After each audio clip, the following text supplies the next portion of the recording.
what's going on, my guys? Now, if you're watching this after the stream has already concluded, let me just make sure that I am actually live.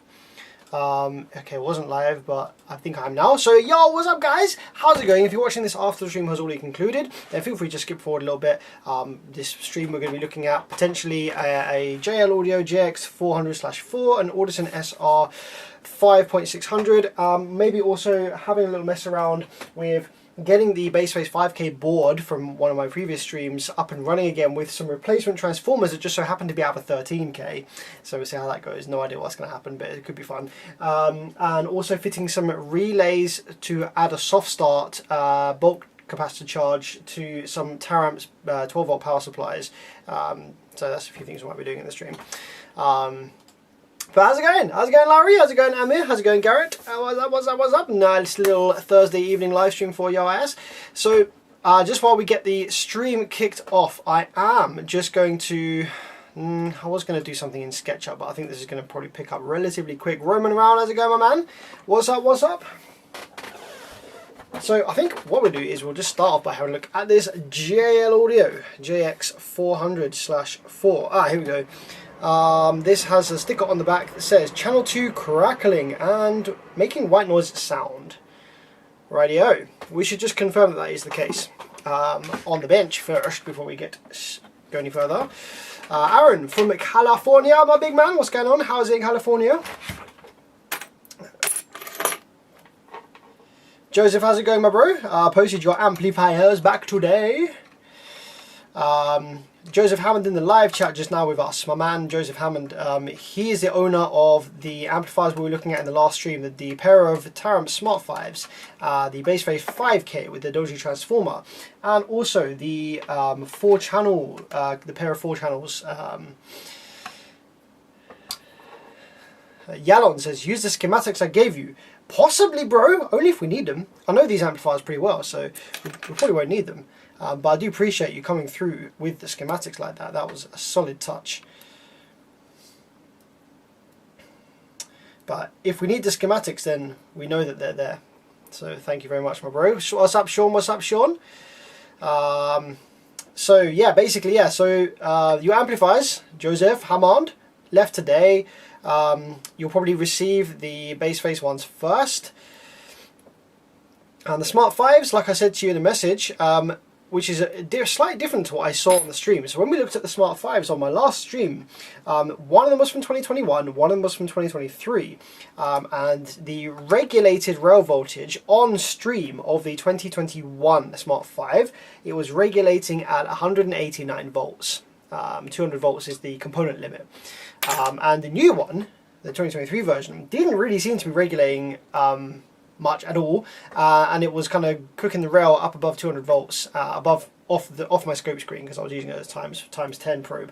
So today I got them back out, put them on the bench, and actually both of them were regulating at 196 volts, both of them today. And that was after I had actually reflowed the resistors that form the voltage divider, because I wanted to lift them off their pads and measure them out of circuit to make sure they hadn't gone out of tolerance.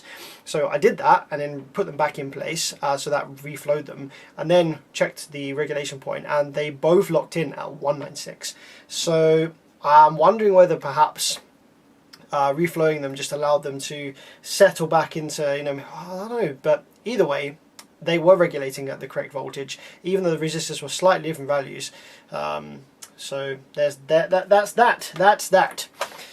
This JL, let's get this powered up and have a look and see what we've got on. I think it was channel 2, my man said here. Channel 2. Oh my god, John Cleese Car Audio is in the live chat. How's it going, my friend? So yeah, he's happy for the live chat to know these amps, both this one and the Audison, are courtesy of John Cleese. I think I'm saying that right. Cleese? John Cleese. Love your passion and detail on your repairs. My man, of course, anytime. Glad that you enjoy it. See what's cracking. I'm going to swap the scope probe back from a 100 to a 10, because we're not looking at voltages above 200 volts today, I hope. If we are, then there's something seriously wrong with this. Right, So we're safe to power up because it says it does power up and it tries to produce some audio, so I don't think there's going to be any issues or risk of further damage just from powering it up and seeing the fault for you here on live. I'm going to crank down the voltage a little bit here though, just to keep the rails low in case just by chance there is something funky going on. So channel 2 is going to be this one right here. So let's probe the negative, because this is the inverted bridge channel, so the negative is actually the inverted positive.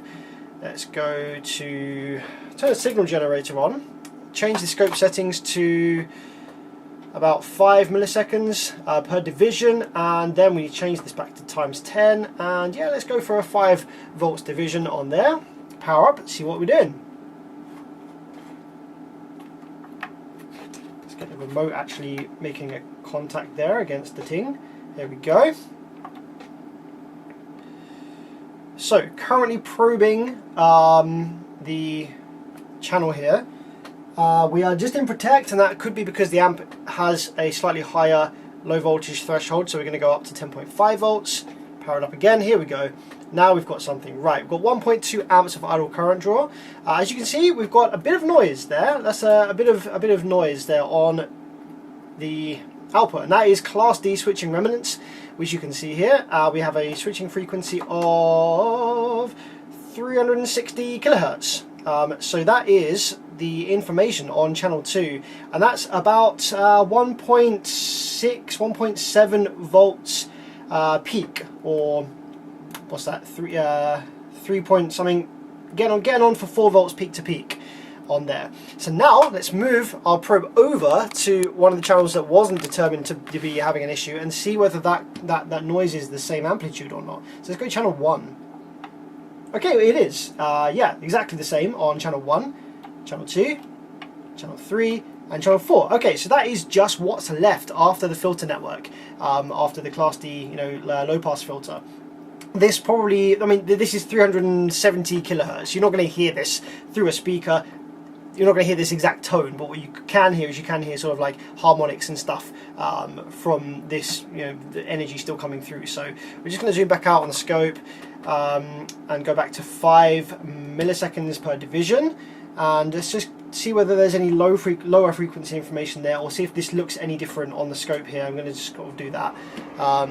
The camera's not really liking that. It's a bit bright, but yeah, you can see the camera's like, what is this?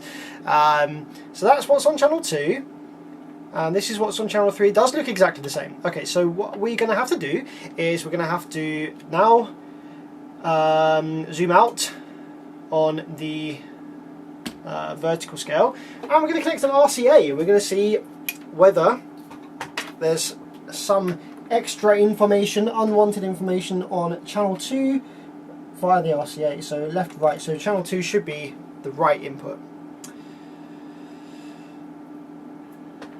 Let's have a little cheeky look and see whether the sine wave is screwed up or not happy. So here we go, channel 2. Okay, got a little bit of signal there. So let's just reject high frequency so we can lock onto that low frequency sine wave there. Okay, so that's our clip point there. I'm going to go up to 12 volts just because this seems pretty happy. There's nothing funky going on with the Class D, so that's pretty safe to do that. I haven't changed or touched any of the settings on the side yet. Just literally plugged it in as it was set. It's a lot of the time to properly test an amplifier, you do have to go through and change all the settings. But if you can not touch them, then that's probably useful for the client, because then they haven't got to retune the amp. So yeah, we go all the way to clip point, and we have a steady, stable sine wave there. Let's just check that it's the same amplitude on, so that's channel 2. So I'm going to go over to channel 1 now and plug in our RCA. We have a 7 volt RMS waveform there as well. Looks exactly the same as on channel 2. Slightly higher, 7.4 on channel 2. And we got exactly 7 on channel 1. That's pretty common. That's because obviously the gain potentiometer and all of the filter potentiometers on the side of this amp, they're multi-gang, so you've actually got like 2 or maybe 4 or 5 or 6 potentiometers stacked on the same spindle. Is that the right term? Rod. And obviously they're going to have ever so slightly different resistances at the same point on the turn rate thing, so you're never going to get to get exactly the same exactly the same voltage on each channel, you're going to either need an extremely expensive potentiometer, or you're going to need a digital potentiometer, which are pretty cool in a way, because that means that you get exactly the same resistance, or exactly the same output on each channel. So yeah, looking alright so far. What I'm going to do is we're going to leave it on for a bit longer. I'm going up to 14 volts now as well, just to make sure it doesn't, you know, introduce anything. Doesn't seem to initially. I'm going to just wiggle around some of the switches and just see if any of them are sort of noisy and causing this waveform to drop in and out a little bit. So there's a bunch of different switches on the side here. We've got input mode, 2 channel versus 4 channel. So I'm not switching it, I'm just kind of wiggling it a little bit like this. I want to make sure it doesn't like cause the waveform to change at all. Nope, that seems fine. I did just switch it as well, switched back and forth, not making any difference. Filter mode, high pass, off, or low pass. So we're on high pass at the moment, so if I switch it we could immediately hard clip. So let's just change okay, that doesn't seem to change anything, just go up and down on the frequency there. So I'm going to switch this filter mode to off. Okay, same amplitude. And then this is now low pass, which makes sense. We're sending about 200 Hertz in at the moment, so that makes sense, that's alright. Again, this switch isn't causing any dropping out or anything wiggling around like that, it seems alright. So those are the only 2 switches that are for channels 1 and 2, so they seem alright. I'm just going to touch the gain a little bit. Gain's working smoothly. And this filter dial as well, working smoothly as well. So, not seeing anything on the scope.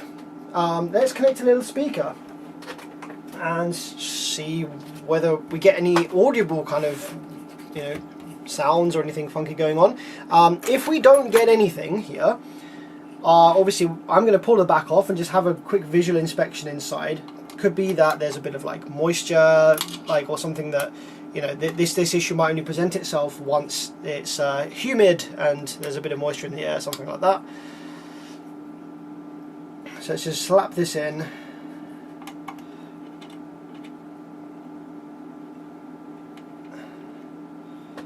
There we go. And I'm going to need to turn the gain down a little bit, because otherwise this will be like whee! Turn the frequency down a touch as well.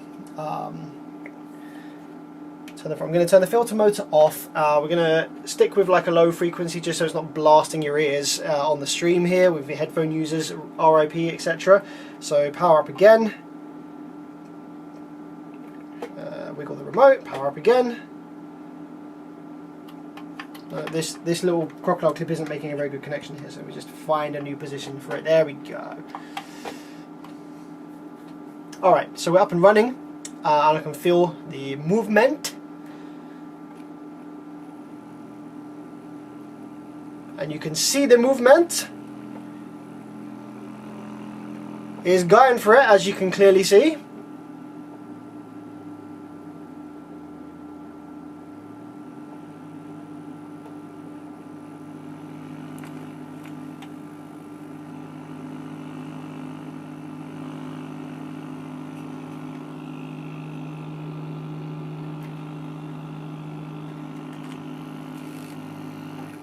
Right, let's turn it down a little bit just so we can have a listen to any crackly noises or anything.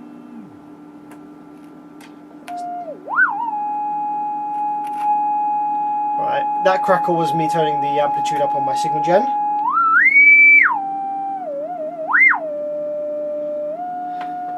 So, not getting a fault. Now this is channel 2. We haven't done this exact same, amount of testing on all 4 channels, so maybe channel 2 was okay and it was misdiagnosed and it was actually channel 4, for example. So we can have a look and just check all 4 channels, but so far no fault found. Yeah, so far no fault found. So let's just remove this and just double check all 4 channels for a nice clean sine wave, no kind of like jumping around and all that jazz. So channel 1 I think we already had a look at. Channel 1, it's nice and steady, looks good. Let's do channel 3, which is probably going to be this one.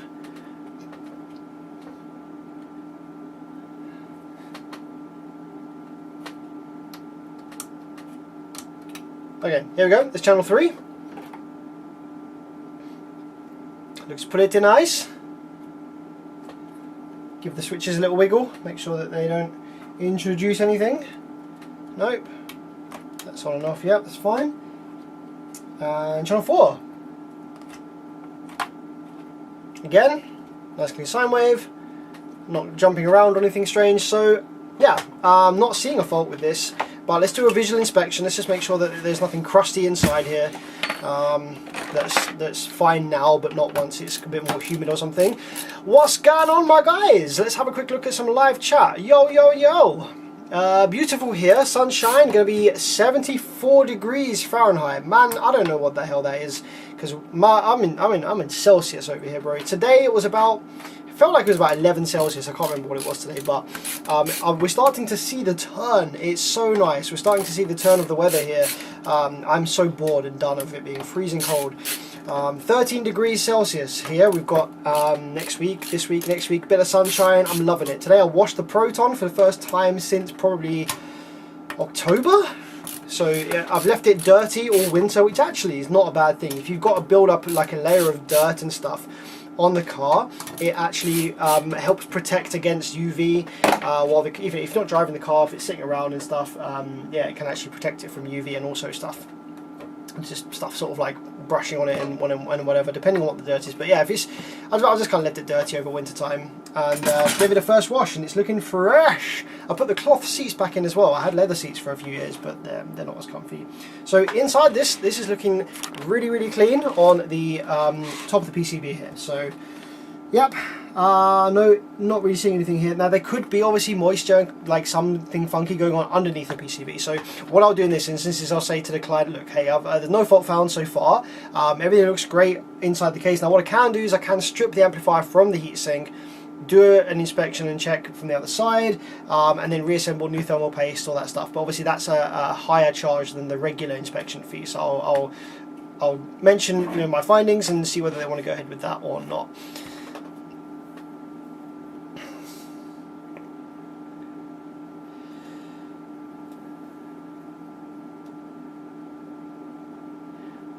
Where's Sinewave 02? Let's give old Sinewave a message. He needs to jump in. Let's give old Sinewave a message. Let's do him a little video. Hey yo, bro, come through to the live. Come through to the live, bro. What are you doing? There you go.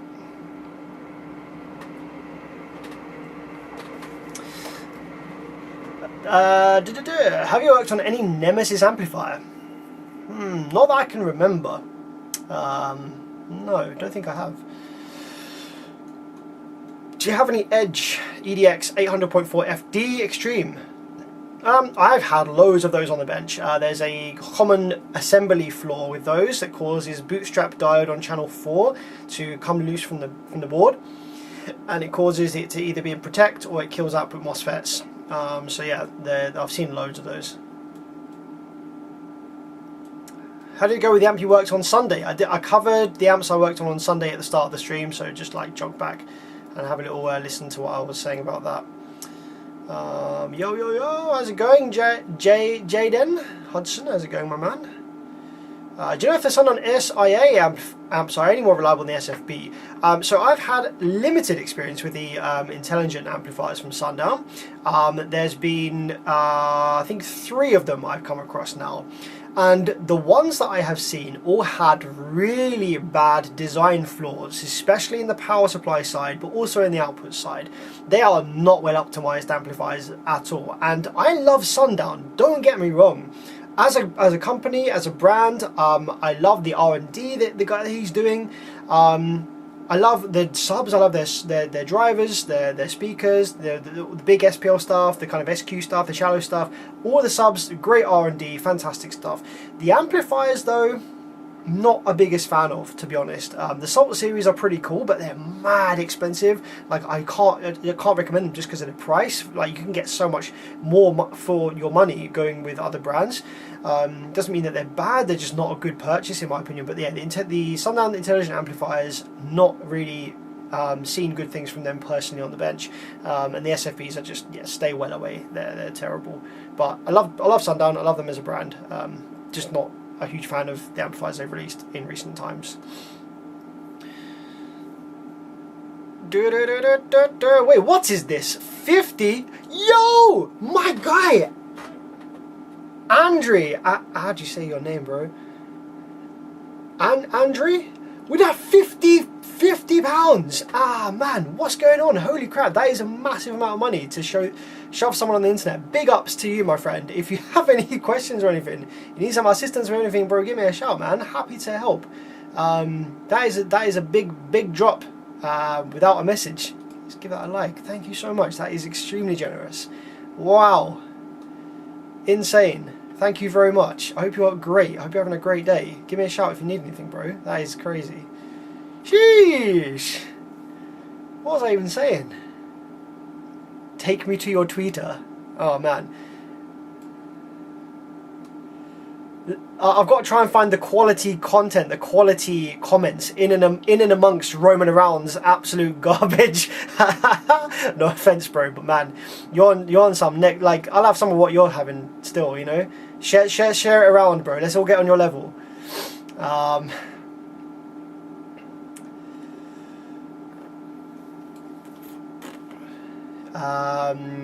Would you want to use a Powerus?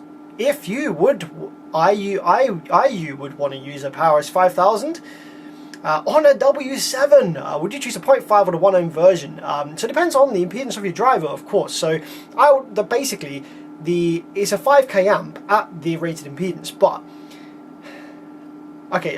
Or even drive this up right in series to 3 ohm. So the sub is 1.5. I see what you're saying, right? So that means you should get the 1 ohm version, obviously. The 0.5 ohm version may potentially be more reliable in the long run if you're not using the amplifier to its full potential. If you're nowhere near clip point at any time, then what I would do is using the 0.5 ohm version at 1.5 ohms, you're gonna downgrade the Powerus 5K to like a Powerus 2K. So the amplifier, the Powerus 5K, would feel like a normal 2K 1 ohm version amplifier, okay? And that's obviously going to bring your clip limit down a bit. So it depends what you want. Oh, Jesus, my guy with a 20. Jaden with a 20. My contribution to you for knowledge. Fixed a couple of amps thanks to your vids. Anytime, bro. That's literally why I do this. The best messages I get are when people message me and say, yo, I watched your video on this or whatever, and I got this amp up and running. That's a great feeling for me because I love the feeling I get when I fix something, and knowing that something else out there in the wild works because of something that I did, that's a great feeling as well. So thank you so much for your generosity there, my friend. I appreciate it. Definitely appreciate it, and I'm glad that stuff I'm doing is helping you out, getting more stuff back out there in the wild. Thanks for your generosity. That's a big donation as well, my friend. But yes, I would probably go with the 5K 1 ohm version for sure. Maybe even a 2 ohm version still, if you're not going to be using it to its limit. The 2 ohm version, I would probably go for the 2 ohm version still. You would never push it anywhere near its limits, but yeah, the 1 ohm version is the sensible one. The 0.5 is unnecessarily bringing your clip limit down, so I wouldn't do that. Alright, John Cleese, back to this amp, this guy. He said, I heard the issue myself when driving the vehicle. We swapped RCAs around and problems still remained in the same place. So that could be it. So it obviously could be the amplifier. We will assume that John here has maybe tried it or fitted a different amplifier as well, and the issue hasn't presented itself. So obviously swapping the RCAs around, that confirms that the issue, the sound, the noise isn't coming down the signal path. It's not due to RCA issue, it's not due to head unit or DSP problem or anything like that. So it's either the amplifier here that's an issue, or it's a connection to the speaker or the speaker itself. So the only way to confirm whether that's the case or not would be to fit another amplifier and see whether the issue ever happened. So John, can you tell me how regularly did this issue occur? Was it like once every 5 minutes? Did it take a couple of hours sometimes? Or was it fine for days sometimes? These kind of intermittent faults can be a nightmare to diagnose on the bench, because if there's not any physical or visible signs of the issue, then I've just got to wait for it to happen, because I can't diagnose something that isn't presenting itself to me, and unless there's a visual clue for it. So so far the thing looks brand new inside.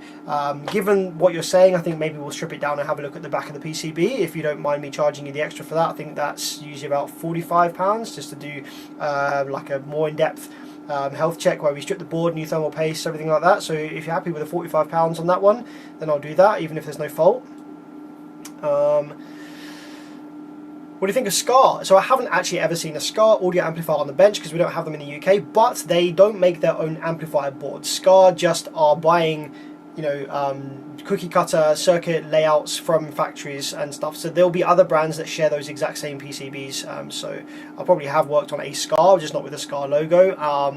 They'll be alright value for money, and they'll probably be relatively well optimized because they're an older circuit design, so they've had a lot of the bugs and stuff ironed out, I assume, by the factory, so they're probably fine. Actually, no, I did see a Scar RP, was it an RP something 2000? That actually wasn't that great. Yeah, it's just a bit hit and miss. There's definitely better options out there for your money. I wouldn't personally recommend a Scar. There's better options out there for your money. Just got my 6 Sundown U6.5 subs. Gonna put a Tarrant Smart 3 on them. That is a good shout. That's gonna sound wicked. Love the small Sundown subs, the U6.5s. I love the X8 is like an insane little thing there. I love all the small subs. They're absolutely. I have a massive soft spot for small subs, for sure. What is that little Class D JL put out? This is a 4x400, I think. So going by the name, we would assume it's probably 100 watts RMS per channel. This thing ain't doing no like 16k, 1.6k. This is probably 4x100. All right, let's just pull this out then. Just check to see whether there's anything on the back of the PCB. I doubt that there is. It looks pretty clean, but we're just gonna have a visual anyway. Let's switch to fast mode for getting this out. Can we switch to fast mode? Can I get that in there? There we go.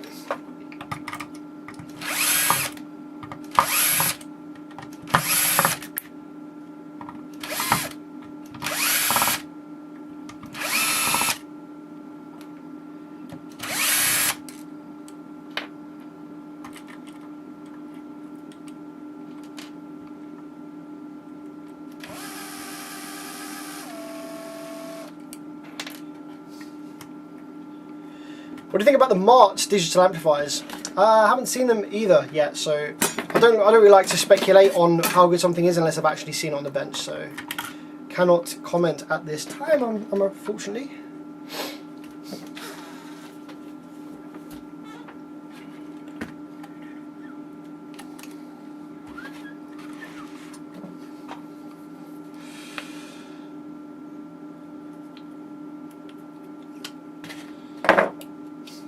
Oh, it's a dual 1.5. Chris says it's a... okay, it's a dual 1.5. Right, that changes a little bit then.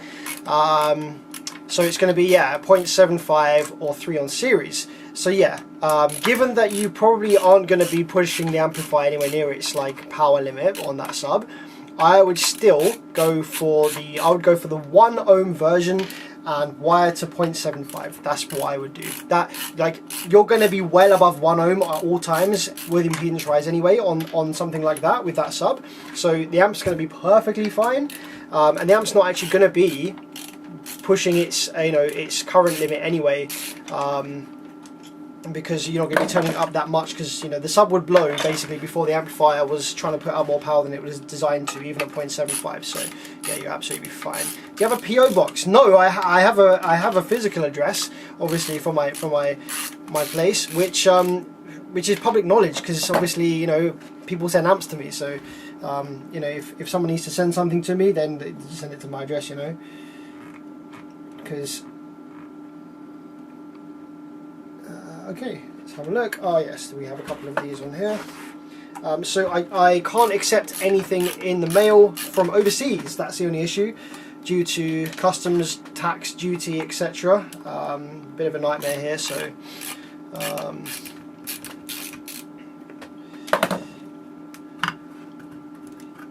Okay, and I think it's really annoying if there's a screw underneath the preamp board. That's really annoying. Oh yeah, there is. Ha, pain in the ass.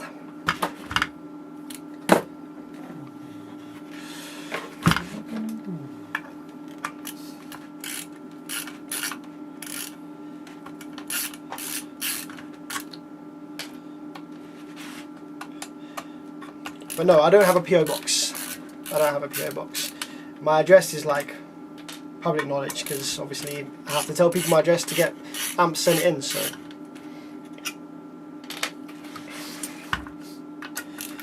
if you want to send something to me though, and you're happy to pay the import tax and duty fees, then by all means. But you probably won't be getting it back because the shipping back will be like crazy as well. Have you worked on any Pride amplifier? Have I worked on a Pride? Don't think so. Maybe once. Again, Pride don't design their own circuits either, so the Pride amp was just a pretty well assembled Korean half-bridge design that I saw. But it was very well assembled. They did a good job on the assembly. You know, they paid for the premium assembly quality.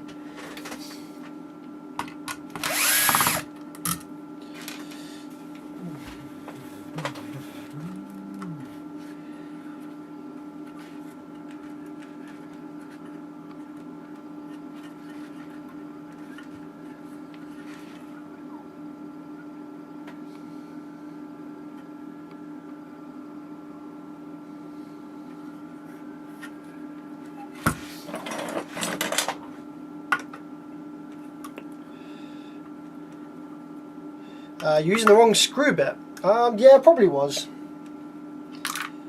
The pressure was pretty low. So it's alright.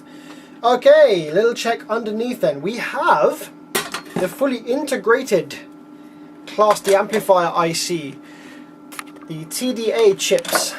These things are a bloody nightmare when they fail.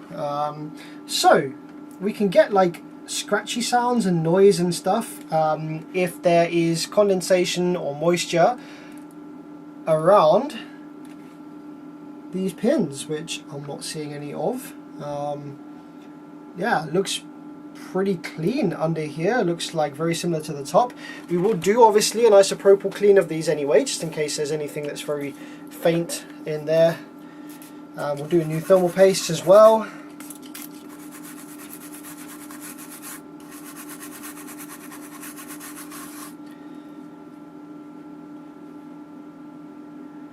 So yeah, John, if you're still watching, John Cleese Audio, let me know the regularity of this issue. How often did it happen? Was it like pretty common, or did you have to sometimes wait hours or days before it presented itself? Let me know.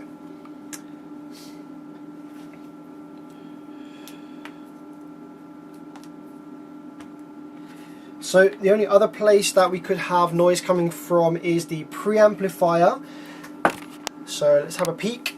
We've got some preamp components down here. Now we do have some of this black glue, which sometimes, depending on its makeup, can be conductive over time. So we're going to turn the multimeter to 2 mega ohms so that we actually read some resistance between my body. In fact, that's how sensitive it is. And we're just going to stick the probes into some of this black stuff just to see whether there is any resistance through any of it. If we see any resistance at all, then we know that this is the stuff that goes conductive over time, and we will remove it because that could cause sort of issues. That number there was just me touching the probes physically, not the glue. The glue only really goes bad when it's subjected to, again that was just me touching the probes, subjected to high voltages and especially moisture. So the preamp circuit around here has all just got low level signals and stuff. So we're above 2 mega ohm all the time at the moment. So no issues here. I don't believe this is the stuff that goes conductive. Doesn't appear to be.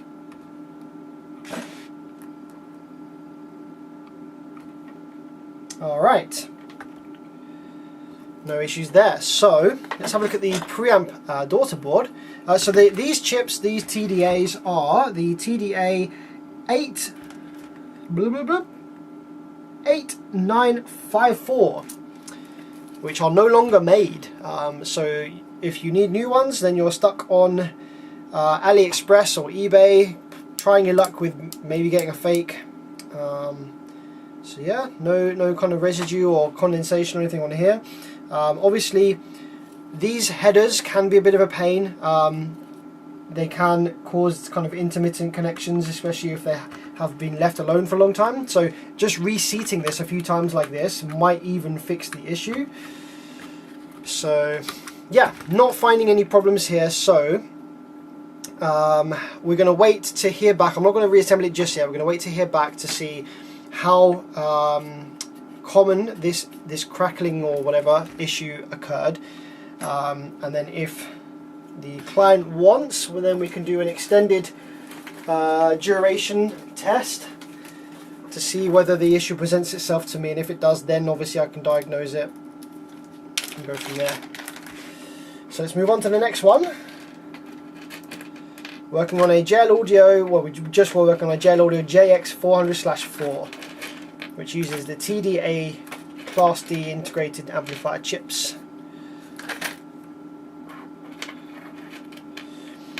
So the amplifier itself for each of the pair of channels is all in these chips. The entire amplifier basically. They just need an analog signal input pretty much. I think they can take a pulse signal in as well.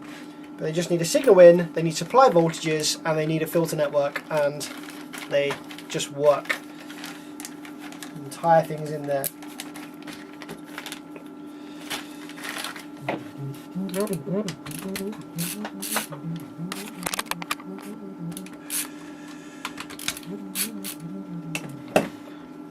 Do you ever come across a linear or a linear power amplifier?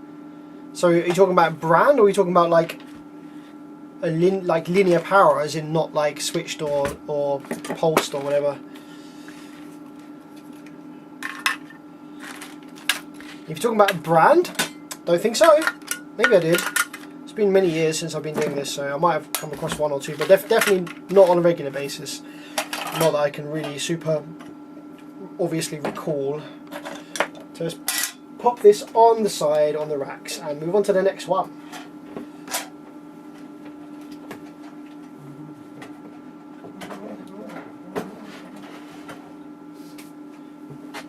Next one is this one, which is an Audison SR 5.600.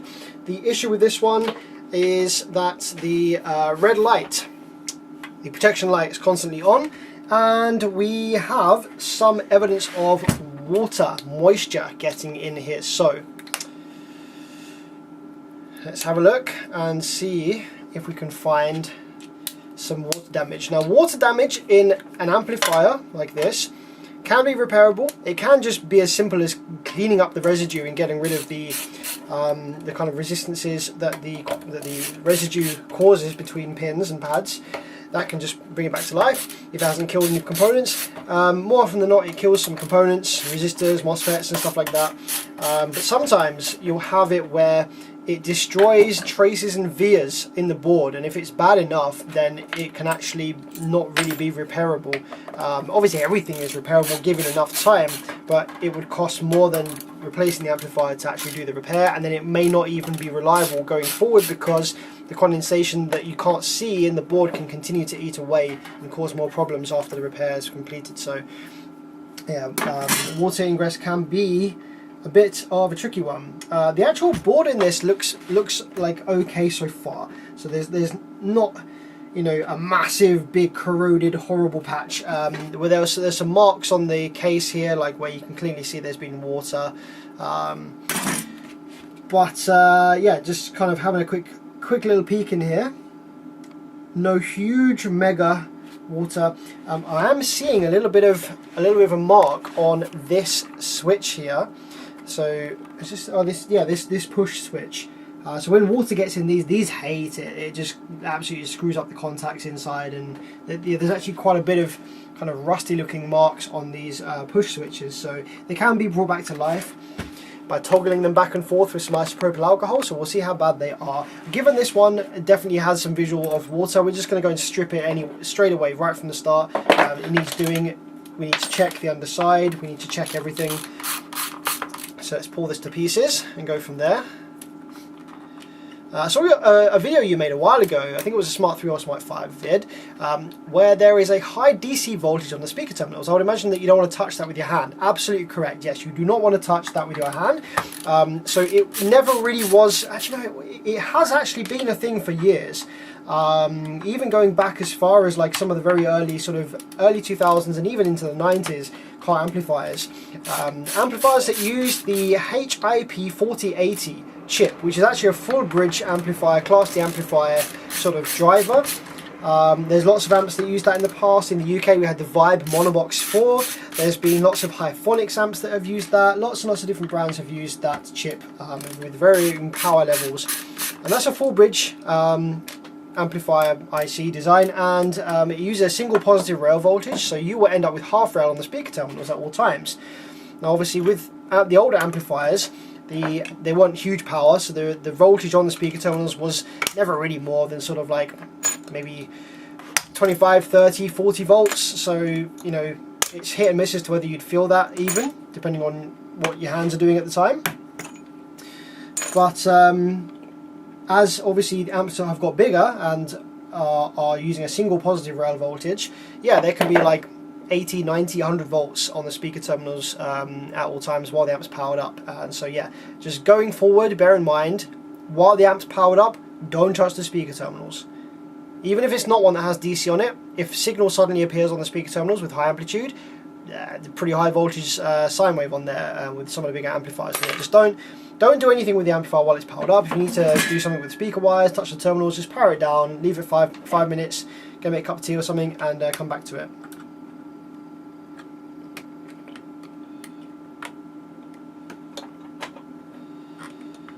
Did you ever fix the water damaged Alpine from ages ago? No, so that was one of the examples that was way too far gone inside the board itself. The vias all absolutely cooked.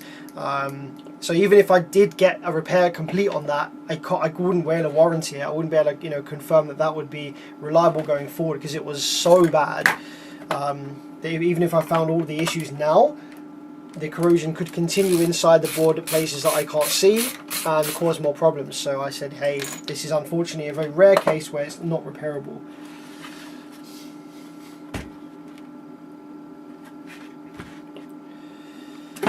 So to get this one out, we're going to have to take these side plates off, if I remember rightly on these.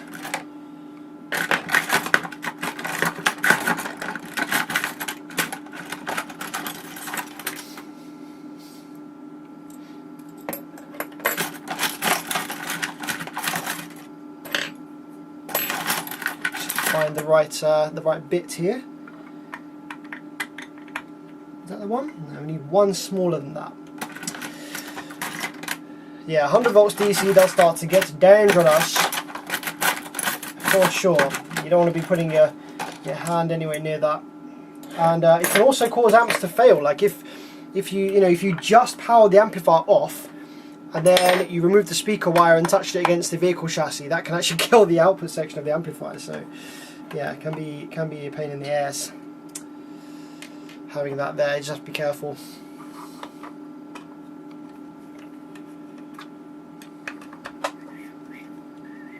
Do you ever get amps that have 24 volt DC input? Yes, very occasionally. I've actually got one for sale. So if you know anyone in the UK that needs an 8-channel Class D JL audio, very nice amplifier with a 24 volt input, let me know. I've had it for sale for years. It's a very specific use case. I've got it pretty cheap compared to what they cost new. So just picked up some Phoenix Gold Cheetah amplifiers in mint condition. Very nice. Good job. Alright, so what else do we need to get this away from its case then? Perhaps there are some screws underneath this top plate. It's locked in at the side, so we're going to want to pull it up from the front here, like this. Okay, let's remove this connector.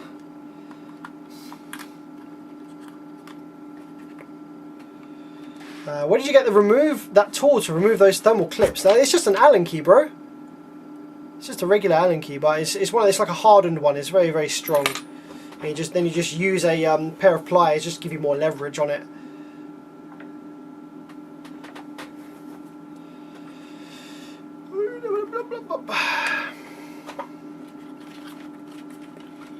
Okay, cool. So, what do we have? Any bad corrosion on the underneath? Not that I can see. Not that I can see. We have my favorite. We have my good friend IRS 2095. Oh, sorry, IRS 2093. Pain in my asshole. That's okay. Okay, yeah. Okay. I see a little evidence of some water, perhaps, being over here at some point. Let's grab some tweezers. Yep. So there's definitely been water around this area near the drive circuit for what are going to be the lower power 4-channel side. Possibly a bit of water evidence over here by this bootstrap. So, okay, I suspect that we have failed. Where? Oh, damn! Look at all of that. Okay, yeah, definitely some moisture around there as well. But that's all preamp. That wouldn't send the amp into protect. So, obviously that needs sorting, but that we can kind of just ignore that for a minute while we find why it's in protect. We haven't powered up yet, we don't need to. We're just looking for the MOSFETs, so the MOSFETs are probably going to be underneath here. So we'll remove this without ripping it. What's your average price for fixing amps? It varies a lot. I'm £50 an hour plus parts, so it does vary a lot on what it is. There's also a bit of...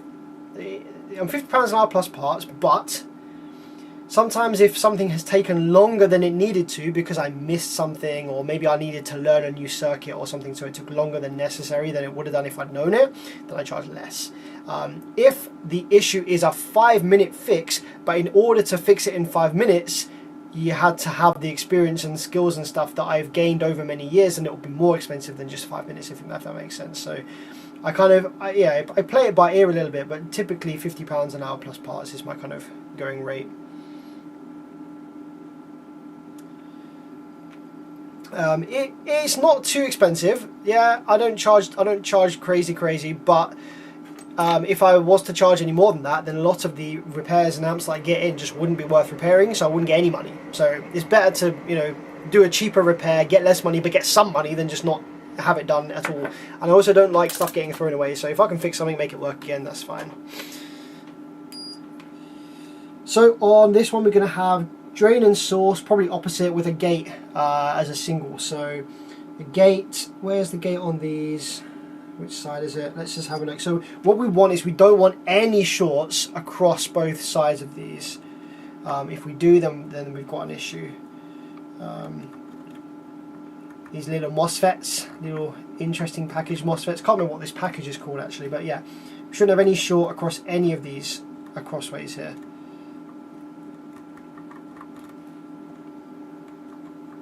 Not seeing any yet. It's a good sign. It could be in protect just because of residue throwing a protect signal high, for example. So I'm not seeing any low resistances or shorts across any of these FETs. Alright, so that's good. A good sign. So that's going to be the source or the drain, and then the gate should be on this side then.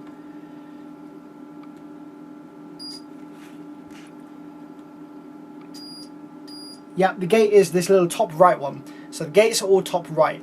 Excellent stuff. So let's just confirm there's no shorts between any of the gates and any of these ones. These three pins here. Doubt there will be. So next thing to do then is we're going to clean it up, isopropyl everything. We're going to sort out the corrosion that we're seeing on the preamp circuit. And then we're going to power it up and see what happens. We also haven't checked the sub channel yet actually. That was the kind of front channels. So as you can see here, we've got Class D front channels, front and rear. We've got these four here. There is also a sub channel, which is going to be these ones? Yep, these ones. So we've got two MOSFETs here and this big ass inductor. This is for the sub channel. And the FETs that it's using on the sub channel are, flip this around, get some light on it.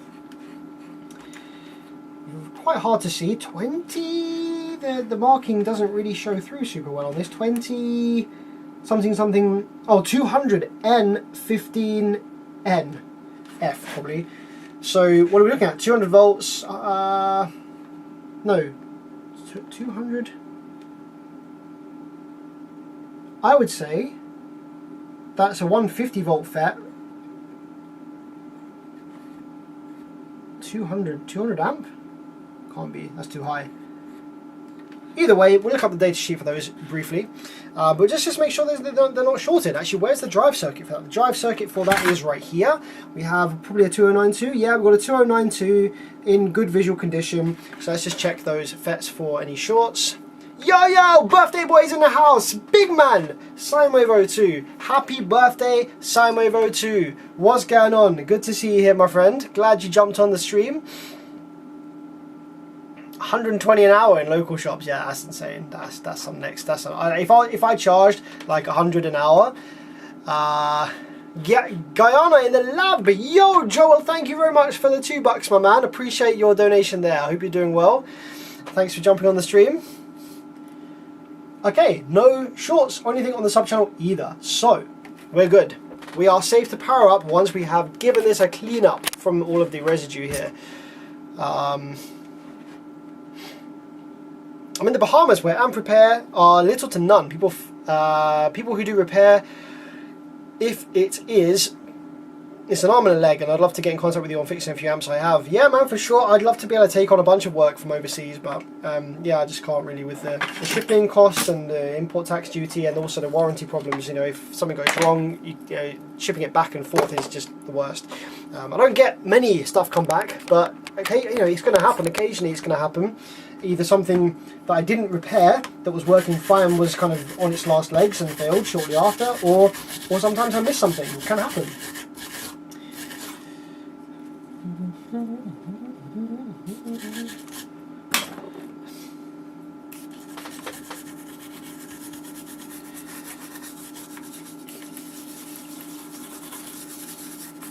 So we're not taking any chances on this one.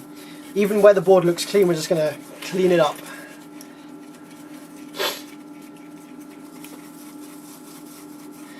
Yeah, £50 an hour plus parts, plus a percentage of the price of the amp. So I sort of do a little bit of that as well. Like I said, with the kind of knowledge thing, if it's a 5-minute fix, but you needed the skills and knowledge to know where to change the part and stuff, obviously I charge more a bit for that. And if the amp is like super valuable, then there might be a bit on top as well, just depending on what I feel like what I feel like repairing that thing was worth. If it's an amp that costs like $1,000 and it's currently a doorstop, if I can make it work again, then you know how much is making that thing work again worth. I kind of think about that a little bit in it as well, but I'll never rip someone off. I've never done sketchy stuff where you know it's like a couple of parts, 5-minute job, and I'm like, oh, it was a full rebuild, fucking like £400, like no. Stay honest, man. Stay honest. It'll take you places. People appreciate it as well. You'd be surprised the amount of people that I've said, hey, I've looked at it. Can be an expensive amplifier. I can say, hey, I looked at your amp, and didn't really find any faults with the circuit, but just the master slave switch or the low pass filter switch was bad. It's preventing signals, so I just cleaned that up, and there you go. Nice cheap bill. And so many times people will say, hey, really appreciate the honesty, because they're fully aware that without any electronics knowledge I could have said, oh yeah, it's a fucking massive big ass rebuild. And there are mechanics and shops, mechanic places that will do that, unfortunately. It is a known thing. Take a car somewhere, you can get ripped off with faults that don't exist, or faults that the garage have made up or caused to then fix to charge you money. Sad world. This is a sad world.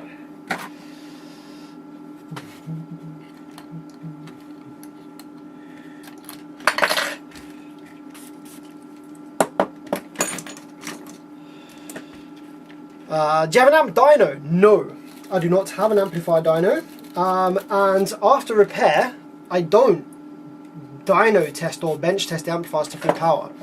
And if you're not in this industry, if you don't do repairs and if you don't understand the circuits, that can seem like, why don't you, how can you know the amplifier is working properly without testing it to full power? And if you have an understanding of amplifiers and circuits and stuff and how they work, you'll know that you can confirm the amplifier is fully functional and will make rated power without making it make rated power. Especially with Class D. If a Class D amplifier has a problem, you'll know about it without having to push power through it.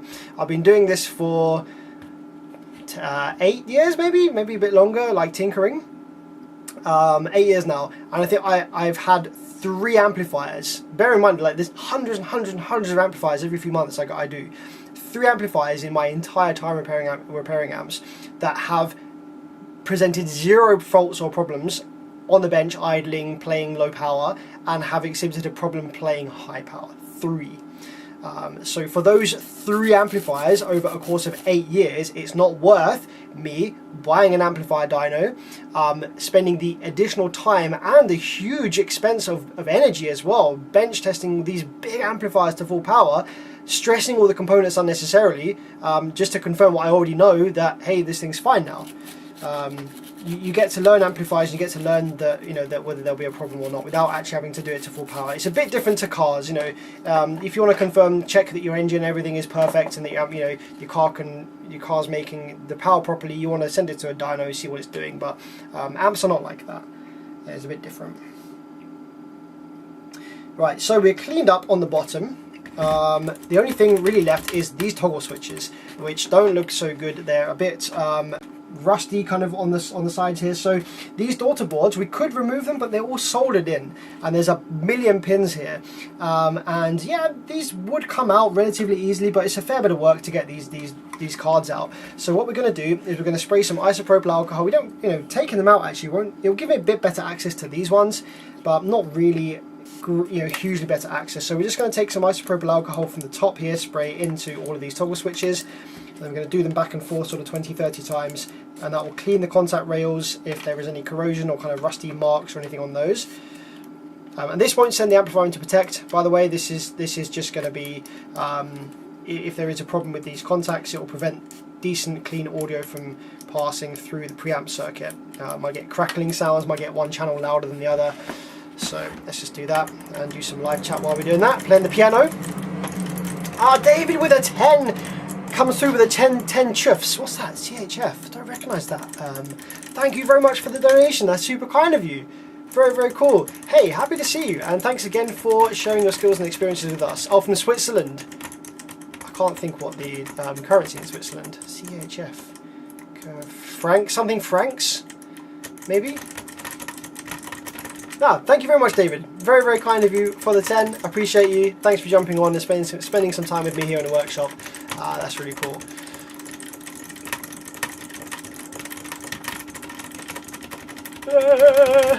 How often do you get people refuse to pay? So obviously what I say that I do, right, on all of my information that I send out when someone wants an amp repaired, I send them all the shipping address and everything like that, and also I send a big sort of a bit like a terms or like a handy information you might like to know about my service.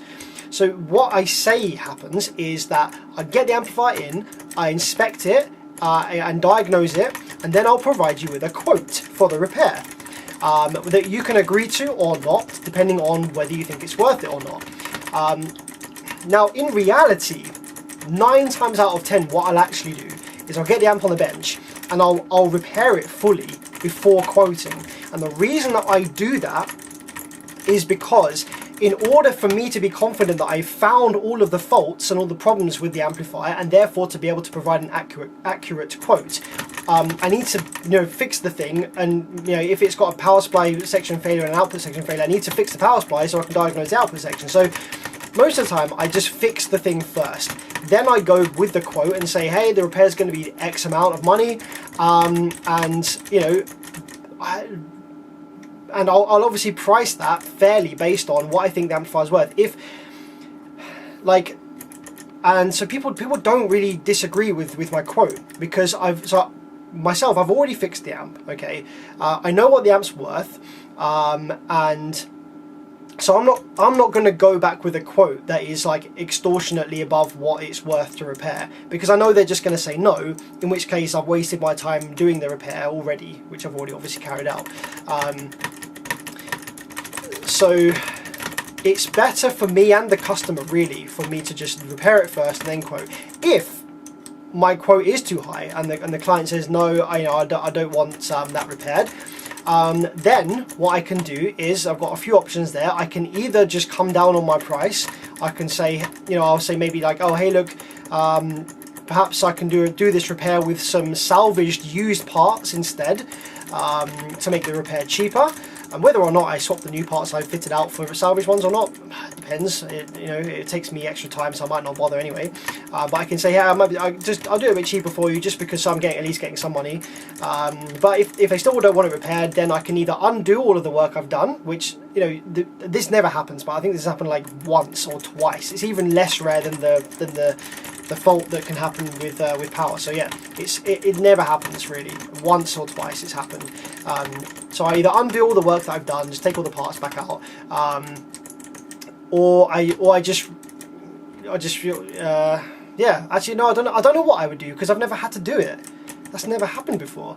If they don't want the repair going ahead, then I actually no. I'll tell you what I'll do. I'll say, okay, no worries, you don't want the repair going ahead, that's fine.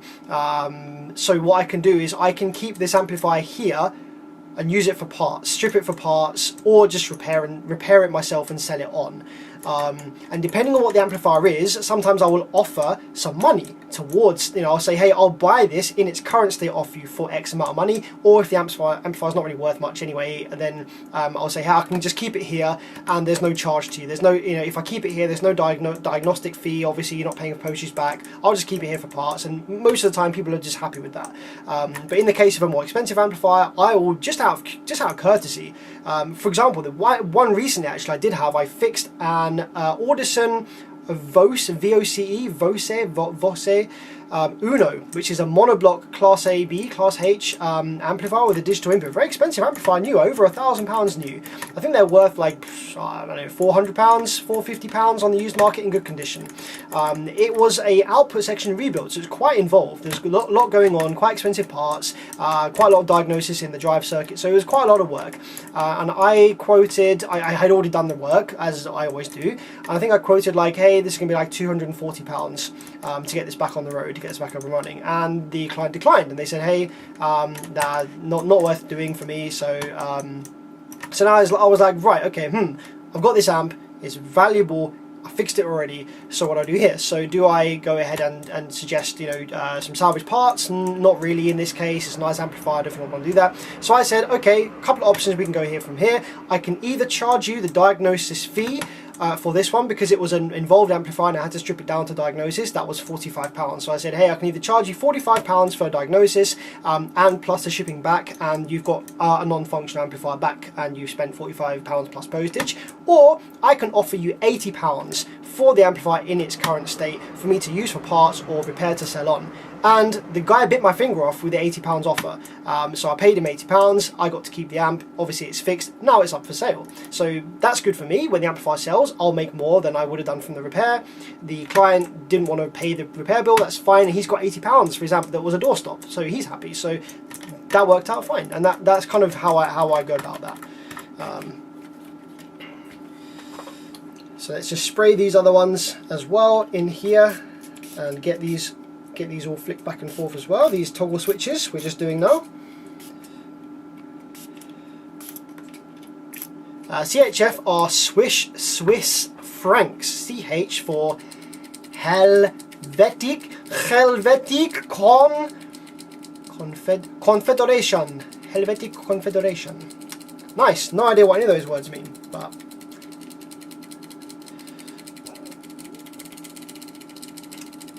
what's your thoughts on the Taramps, specifically being the Smart Bass versus the Big Boss?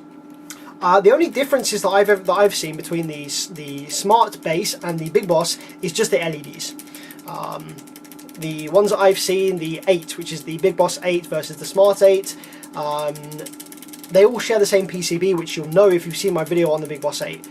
If you've seen my video on the Big Boss 8, you'll know that they all share the same PCB. So there's no major differences between them. Obviously, the Big Boss has the LEDs, the Smart Base doesn't. So it depends on whether you like the LEDs or not, I would say.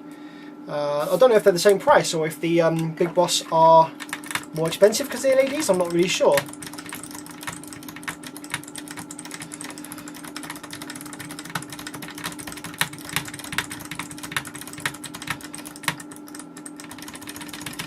Would an 8-inch tuba HT actually hit? Yeah, maybe. I mean, obviously the horns are, the frequency is just based on the line length. So if you made an 8-inch tuba HT and you just like shrunk it widthways, then it would still be tuned to the same. So yeah, I'd probably say it would hit quite nicely, I'd say. Obviously, why not?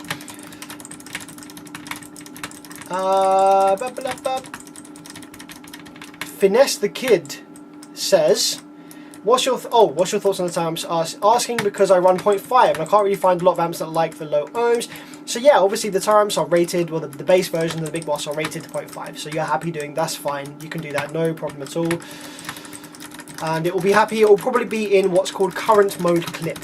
So it will clip based on its output power before it reaches the rail limit. And you don't get a clip light when that happens, which I've actually commented about before. The clip light should come on when it's in current mode clip, but it doesn't yet, which is annoying because you can't tell when it's limiting like that. But all right, cool. That's all the switches and contacts and stuff cleaned up. So what we're going to do is plug this in and power it up and see whether it's still in Protect. I haven't actually seen it in Protect.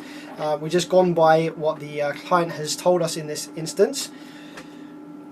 But based on there being some watermarks in there and stuff, we're going to assume that, you know, there was something. We haven't found any dead parts yet though. So if it was in Protect, it would have been just due to some voltage leaking to other pins, especially around the 2093. The pins are very, very tiny and very close together, and they're quite sensitive. So for sure, that could have been throwing it into protection.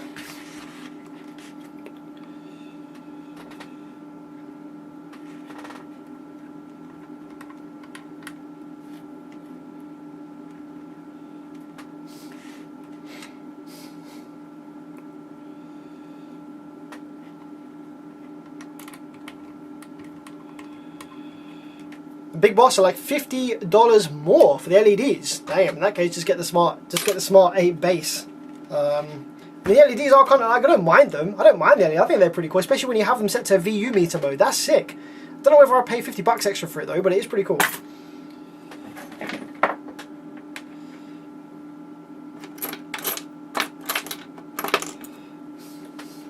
Remote in on this is tiny. How are we going to get in there?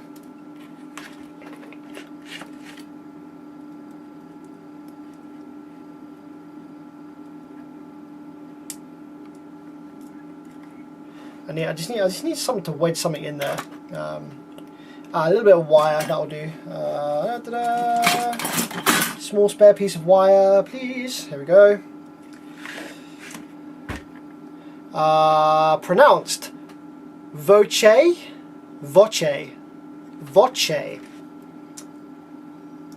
Learn something new every doce. Learn something new every day. Thank you very much for the pronunciation, assistance. Alright. So, LED on this is... Where is the LED on this? It's on the top here.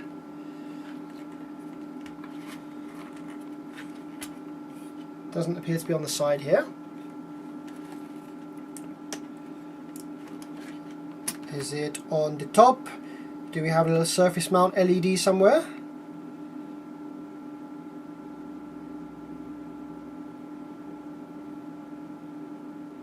Donde? Ah, the LED is via this this plug-in thing. Okay. Well, we're just not going to look at that for initially. We're just going to see whether it powers up and gives us Class D switching everywhere that it needs to. So, a couple of diodes here, and on the bottom. Yeah, 4 rectifiers, 2 on the bottom, 2 on the side. Interesting. So on the scope, we need to change it to, we're going to go to 10 microseconds per divide. 10 volts per divide. Start off nice and low. Going to go down to, oh, we have a bit of current draw. I wonder whether this has got a blown power supply. I didn't even think to check that. Like, it didn't look visually like it did, but oh, there may actually be a bit of moisture that has settled on the power supply MOSFETs here. We had 0.2, 0.3 amps of current draw there without the remote being connected, and that's not, it's not what you like to see.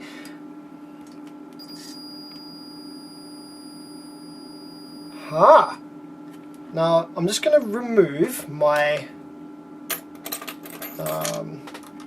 power supply wire here, just so I'm not reading like the resistance of the power supply's output impedance here. Okay, so that low resistance is gone. Aha! We do indeed have a short on the power supply FET. So that's what's causing our red light. Just seems to be on one of them. So yeah, one of them. We have a dead short there. Oh yeah, if I had done a visual inspect of this, I didn't even think to look at the power supply. Usually when the power supply fails like this, the fuses will be blown, there'll be black marks and everything like that. Should have done a cheeky visual on that. So yeah, clearly that's our problem. So let's get these FETs out and let's replace the power supply FET. I doubt we've got any drive circuit fault. We have the drivers on this anyway. The drivers for the power supply. On the back. Oh, looks like this little thing. These are delicate. We could have a dead driver. That's the power supply MOSFET drive IC. What's the gate resistors? The gate resistors are 56 ohms. That's quite high. Ah, that's not a good sign. This gate resistor is cooked, which means that current did in fact make its way to the driver. I might have one of these. I might not, depending on what it is. So let's see.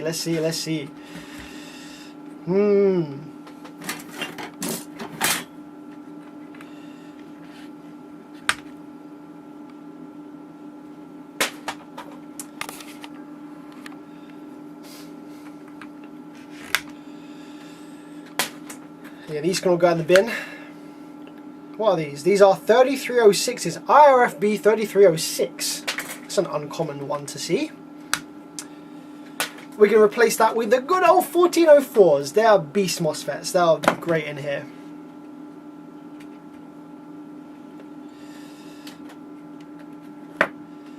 My Big Boss 3 died out of nowhere. I mean, like, one day it was on, the next day it was not coming on. I don't know what happened. Ah, that's very strange. No, like, is it in Protect? Do you get any power lights at all? Did it smoke? What's up? What's up with that?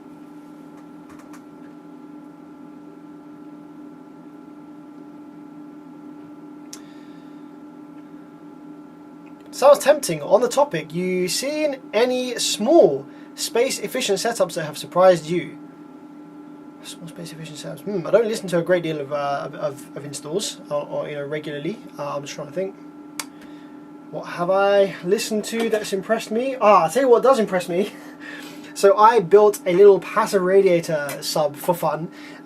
So basically what I did is I took a prefab box, single 12 prefab box. You know, the little wedge box, little carpeted wedge box, absolute piece of rubbish thing, right? You know, there's no use for those apart from, you know, your guy just got his first car or whatever. They're rubbish, okay?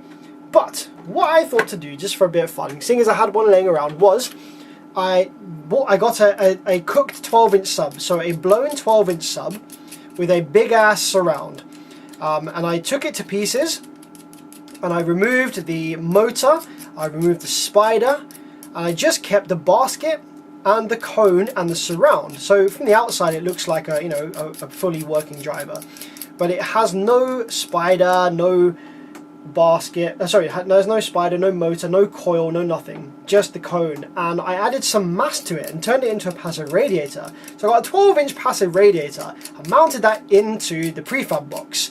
Then I took my little Digital Designs 1506, which is a monstrous 6.5 inch subwoofer. Really cool little thing. And I mounted that in the side of the prefab box, on the side panel.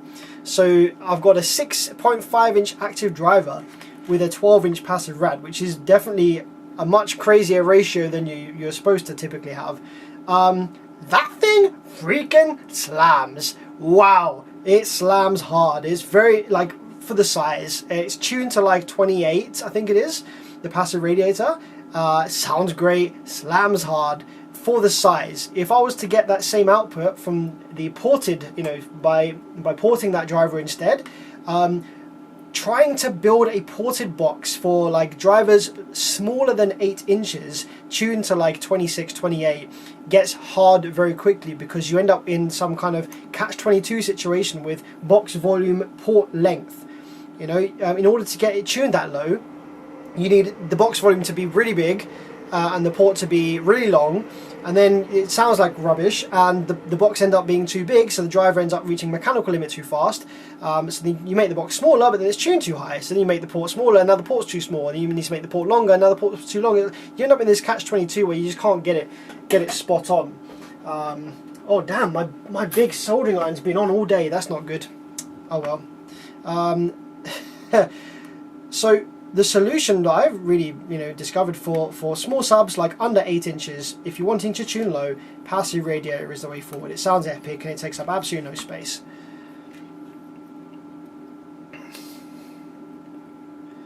On eBay, the Big Boss 5K turns out to be cheaper than the Smart Bass.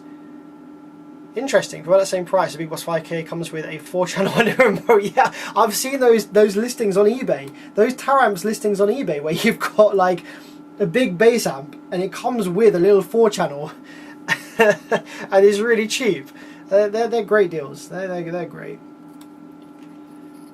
Oh man, this thing is taking some thermal energy, I swear.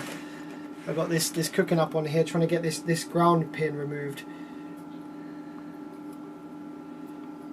It's got solder on the top and the bottom of this pad here. So, how did you add mass to the radiator? Well, there's a story. With great difficulty. It was a little fun experiment that I was just doing in my spare time. So I was trying to just kind of bodge it. You know, I was just trying to do it on the quick, on the speedy. So I tried a few different things. What did I try? What was I trying first? I was trying a few things and they were kind of rattling, and I was like, ah. What I ended up doing, you're not going to believe this, what I ended up using for mass to add to the cone is a bunch of completely dead, completely empty, 0 volts, 18650 batteries. Just glued them to the back of the cone. How's about that? So the passive radiator is tuned with dead, unusable 18650 battery cells.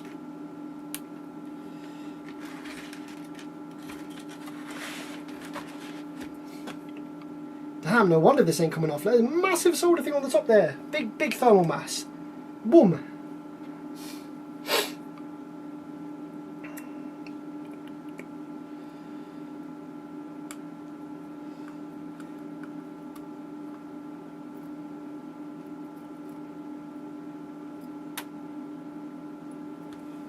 I think we're gonna have to preheat this a little bit. This is taking some heat even from the big iron.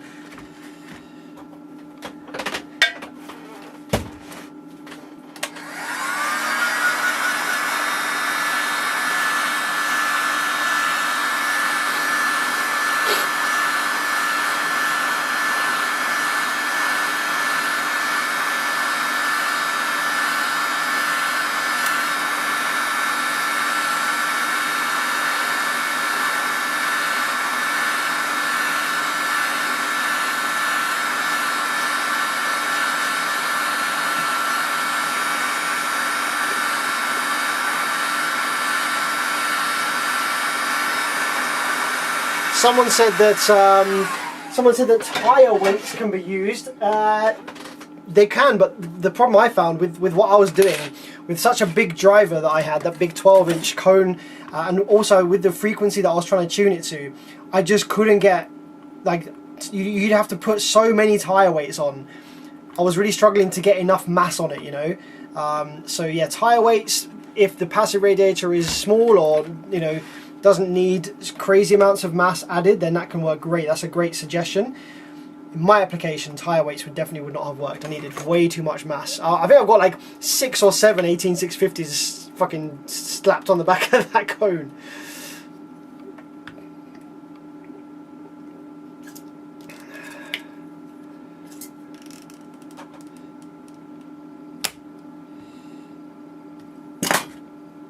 Oh man, this is going to be a pain. There's so much. There's so much thickness to this board.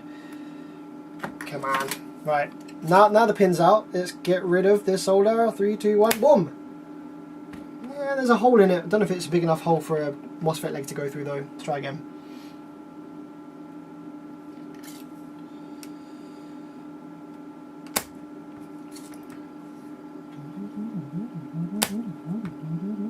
So I actually have a build I need to do in the Proton. Yeah, I remember the Proton. So in the Proton, for years now, I've just been running a Baseface Indy S12 prototype. They sent me it as a prototype with no branding on the cone or anything, just to kind of see what I thought of it. And it's great. I love the thing. It's awesome.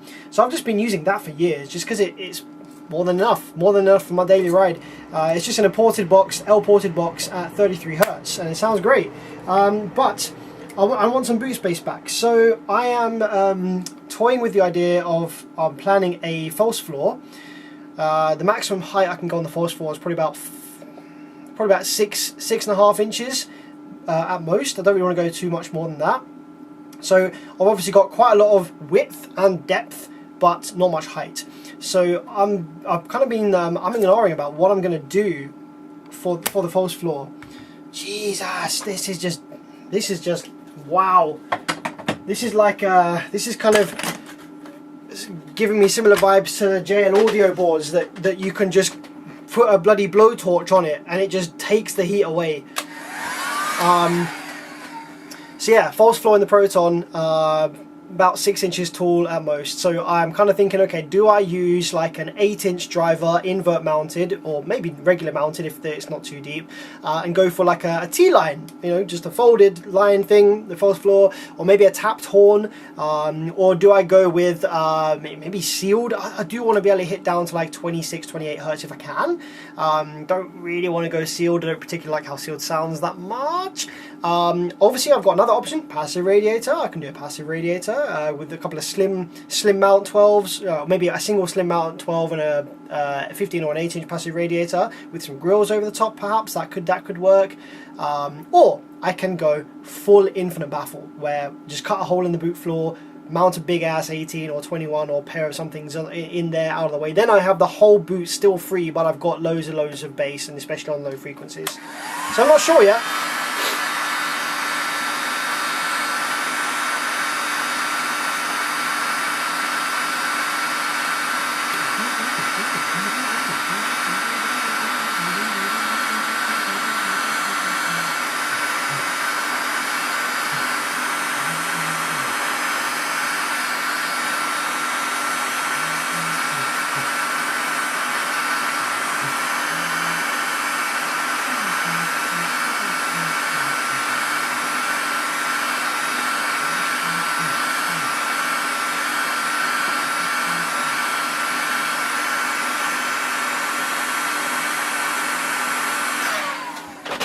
Alright, quickly before the heat disappears, slap that back that way round, grab the soldering iron, grab the sucker, slap that on there, cook it, 3, 2, 1, boom, there we go.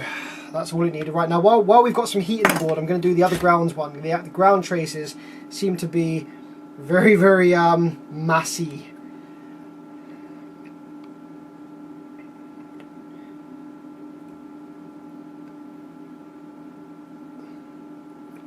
If you infinite baffle with a big driver, you need to modify the AC vent or crack the window. Yes, exactly.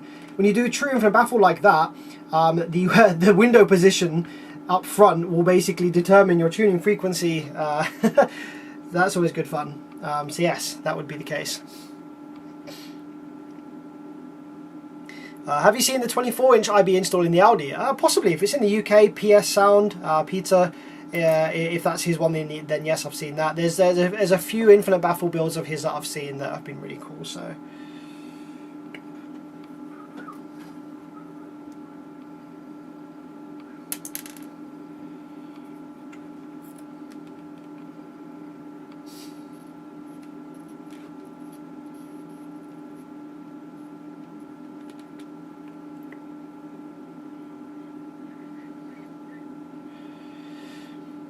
Finish the kit. Oh, by the way, with your Smart 3 that doesn't turn on right, no lights, no smoke, no protect. That sounds like a very easy fix. That sounds like there's something very simple wrong with the amp. So basically, with the smart amplifiers, the Terramps amplifiers, provided they've got 12 volts at the terminal and a remote signal going in, then the MCU will get 5 volts and it will give you something. It will give you either protect or power or something.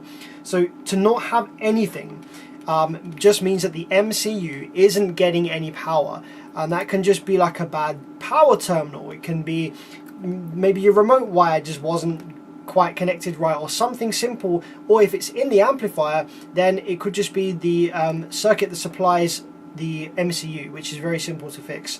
So don't throw that thing away, for sure. Maybe even give a go repairing it yourself if you want some guidance. But I suspect that that's definitely very, very repairable very easily.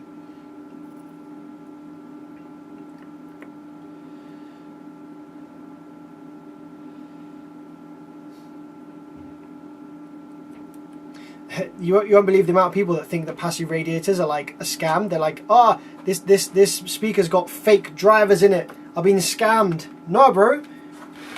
You got a passive rad.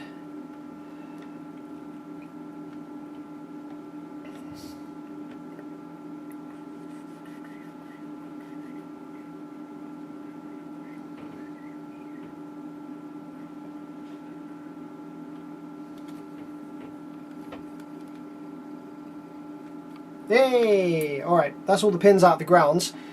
Now I've got to recook this now.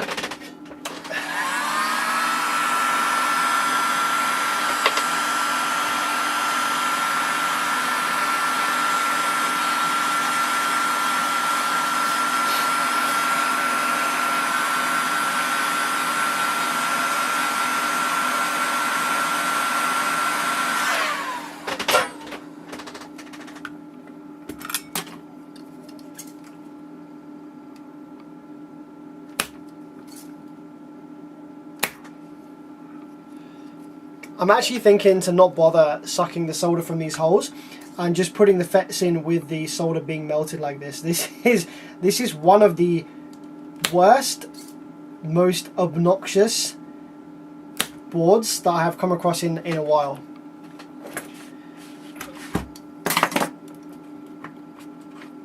In terms of heat and getting the solder to blow through.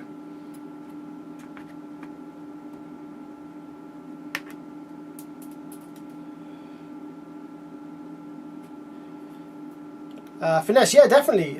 So shoot me a message to my Facebook Bearvids page, Bearvids Facebook page. Take the back off the amp, send me a picture, and I can tell you sort of where to look, where to start probing around. You probably won't need an oscilloscope for this,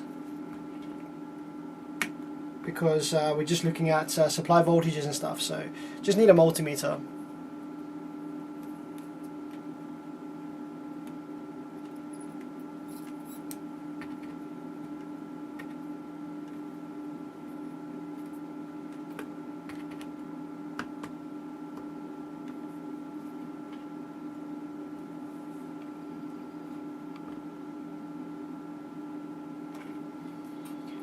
The only thing I can think as well that might be causing this to be harder than it usually is I've got the workshop window open for the first time all year. Well, yeah, all year basically, because it's the temperature's starting to kind of come up a little bit, and it was feeling a bit stuffy in the house. So I just cracked the window, and I was doing some plastic welding. Oh, it was so funny earlier. I washed the Proton for the first time since the winter, since October probably, and unfortunately my hose, the hose end, you know, the sprayer gun, it had obviously got some water in it during the winter, and in the freezing temperatures it had cracked the plastic on the housing for the nozzle for my hose. So I was like, oh man, that's annoying. I'm not going to can't really wash the car like this. There's bloody water spraying in my face, all to the side, everywhere. So I was like, what have I got? I don't really have any quick drying glue that I can use just to get this fixed, you know, so I can wash the car right now. What have I got? So I was like, oh, I'll just plastic weld it. So I just took it upstairs in the workshop, shoved the soldering iron and basically melted all the plastic back together. I added some 3D printing filament plastic as like solder, if you like, to kind of, you know, fill the trench a bit. Took it outside, plugged it into the hose, and within about 5 minutes the plastic weld repair that I'd done absolutely burst open again and got sprayed me in the face. So I was doing some plastic welding, so I opened the window because some of them plastic fumes are like stank, you know, you don't want to be breathing that stuff in.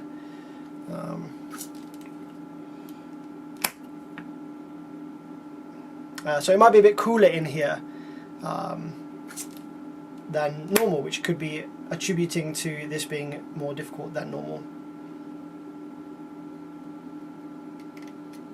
Oh, they normally put like hot staples in plastic welding. Okay, didn't do that, so that might be something to do with it.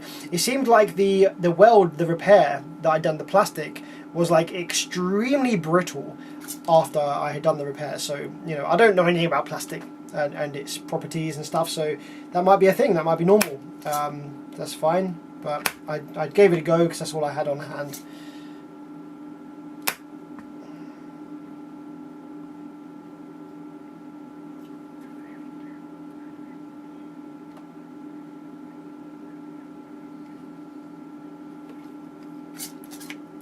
Yes, exactly. 3D printers, yeah, they smell. They're kicking out some fumes. That is definitely a thing that I learned when doing boom or bust. Oh, you steel wool when plastic welding. That's a good shout as well. Hey, I could probably have used some. What have I got on the workbench here? I've got some like component legs. You know, just like resistor leads. I've got a whole pile of them that I use for bridging gaps and stuff on PCBs. I could have just probably shoved some of those in. That would have helped a lot, I'm sure.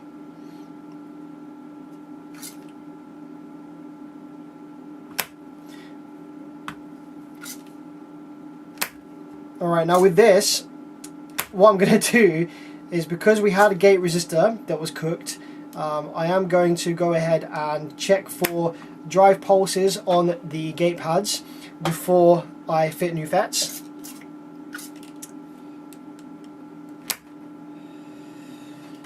Alright, let's just cook this again and just see if I can get any of these ground ones, because this is crazy.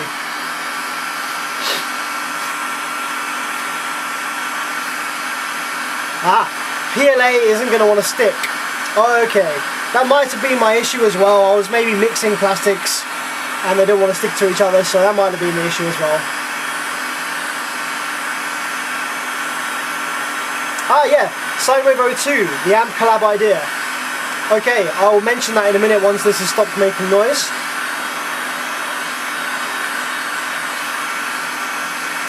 Hey, what's up, John? How's it going, my guy? John got bass. Hope you're doing well, my friend.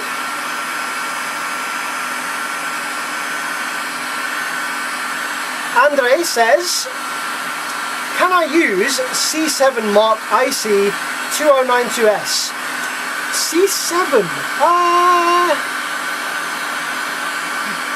Possibly. Depends where it is in the circuit. Send me a picture of where it is in the circuit to my BearBits Facebook page and I'll tell you straight away which one you can use.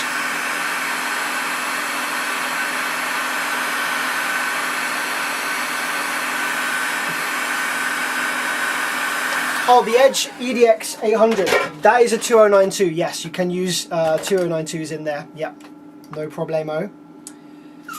What's up with Boom or Bust? Yeah, so basically Season 2, in order for Season 2 to happen, I just need to go and collect something specific for Boom or Bust Season 2 to happen, and it is going to be a 7-hour round trip, so I'm just kind of I'm trying to warrant doing that. I'm very busy at the moment and I haven't been able to do a 7-hour round trip just to grab something for boom or bust.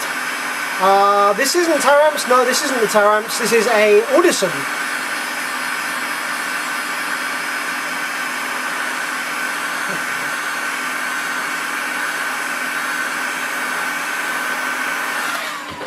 Man, this board's got to be at like 120C at least right now. Let's go that way around. Come on, come on. Let's just give you. Right, there we go. Oh, Jesus, man, this is crazy. Like, I can literally, like, yeah, it's not even melted. Like, how is there so much thermal mass on this? It doesn't even look like it's that bad. Right, there we go. There's one. There's one that's very good. Okay, cool. So we're making some progress.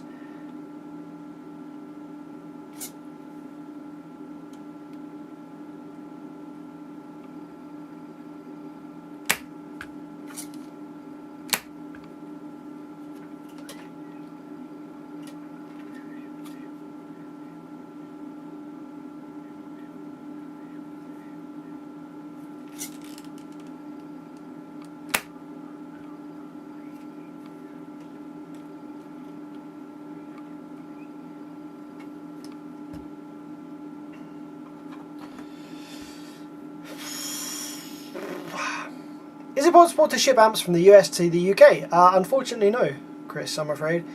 The shipping, import tax and duty fees are make it not worth it.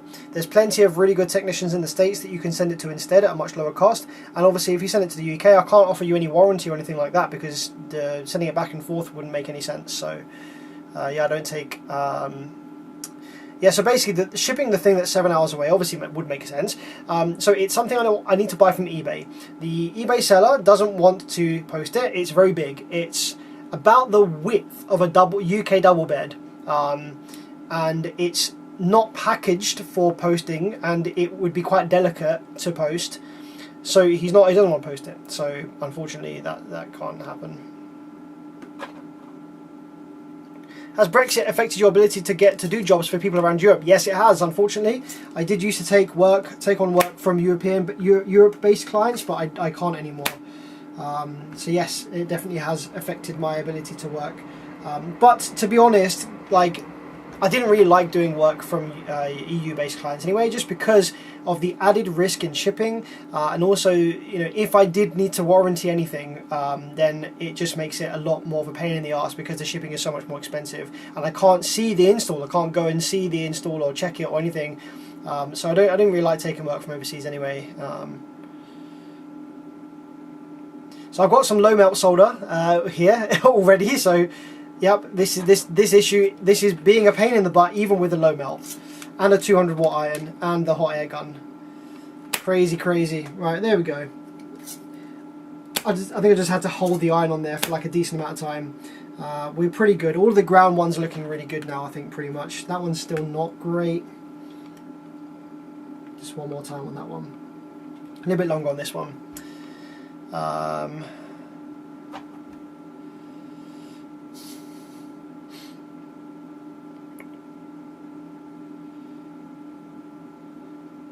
What's with all the retracted messages recently? What's going on? Are you guys changing your mind?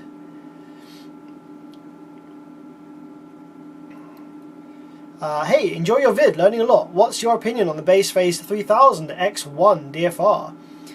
Pick one up for 50 quid. That is a bargain, bro. Man. Yeah. Solid. They're not the best in the world, for sure. They're not the most reliable thing in the world, but for 50 quid, you've got a genuine 3000 watts RMS there. You can't go wrong. Keep every single dial on the side of that amplifier at its minimum position other than the gain. So low pass filter, high pass filter, subsonic, boost, everything needs to be at minimum when using that for subwoofer application apart from the gain, and also apply a low pass filter on your head unit or DSP or whatever it is you've got going to the amp on the head unit, for example. Set like a 45 or 50 hertz low pass filter and that's going to sound great.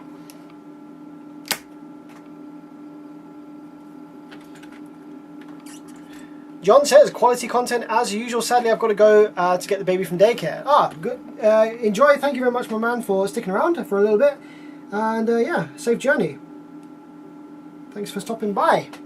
Appreciate it as always. Oh, spelling mistakes. Okay, no worries. Just own the spelling mistakes, man. It's fine. Just own it.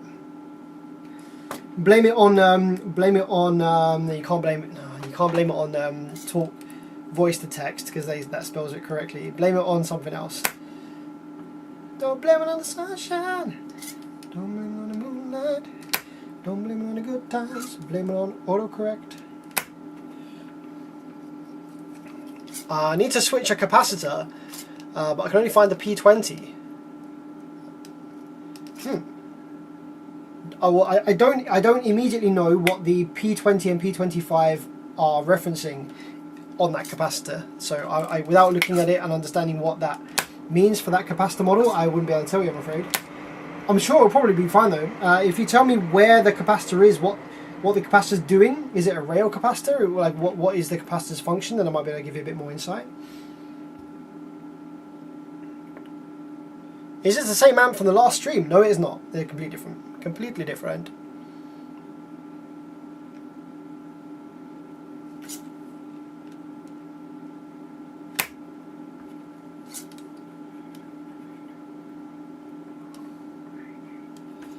LTO, lithium and sodium ion, would let these amps live a longer, happier life. I disagree, but that's a topic for another video.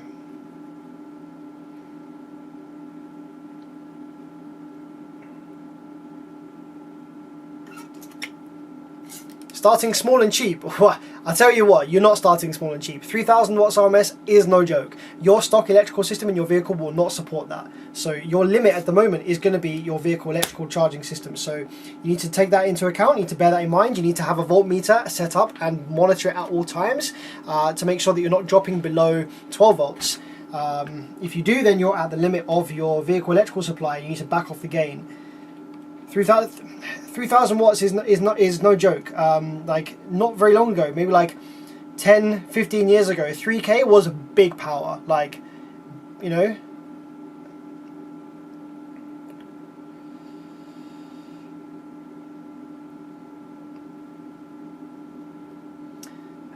What power supply do you run when you're driving the amp a bit? I'm guessing the lab power supply is like 3 to 10 amps. So the lab power supply is actually 40 amps, which isn't a huge amount of power, but it's more than enough for me to, you know, run a bit of power through the amp and confirm that it's okay under some load. So I just use that. If I, for whatever reason, need to run big power, I actually have a Taramps 200 amp 12 volt supply here that I haven't really used yet because well, that's a story for another video. But yeah.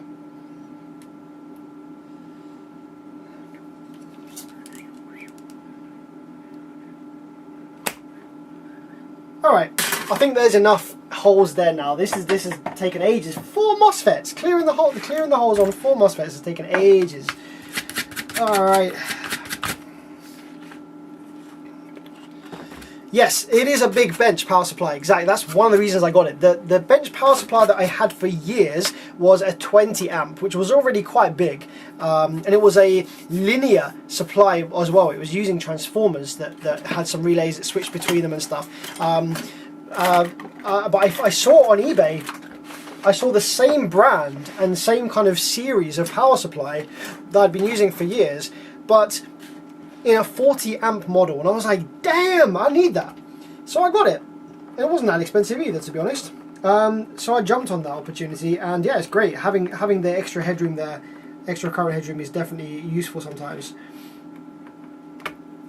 But to be honest, for you know, diagnostic work and amp repair work, car amp repair, you don't need anything really more than like 10 amps is probably the lowest that I would say you need. 20 amps is nice. Most PC computer power supplies will give you enough current, you know, to get even the biggest of amplifiers powered up. So the only thing with those is obviously they're not adjustable. You can't do constant current, and they're not voltage adjustable. That's the only downside to those.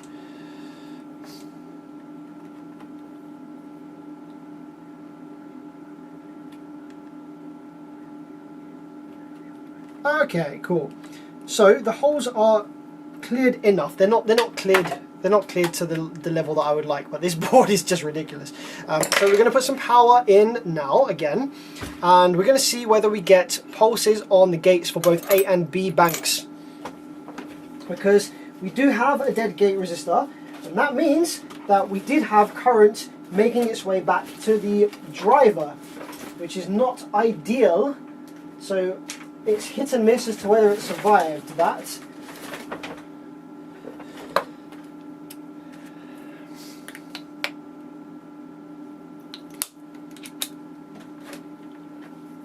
It's a very small little driver, so not sure whether it did survive that or not.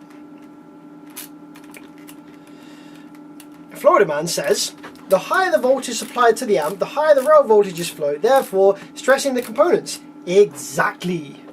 Exactly. Yes, my friend. You are on the money.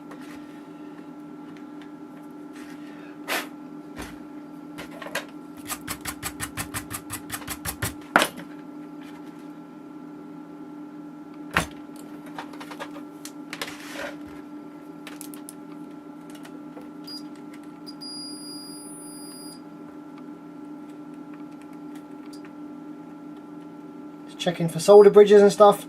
Okay, remote going in. How's our driver looking? If we still have current draw with no remote connected, then we know the driver's fucked. Okay, no current draw. I know it shows 0.1, but that's just my calibration on the ammeter not being great. So now let's have a probe of the gate and see what we've got. Make sure we got no DC first of all. No DC. That's promising, that's good to see.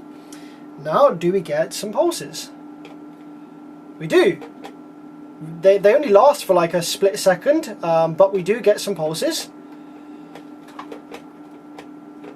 Let's go to normal trigger mode, and that should just, there we go. So that's what we've got on one of these.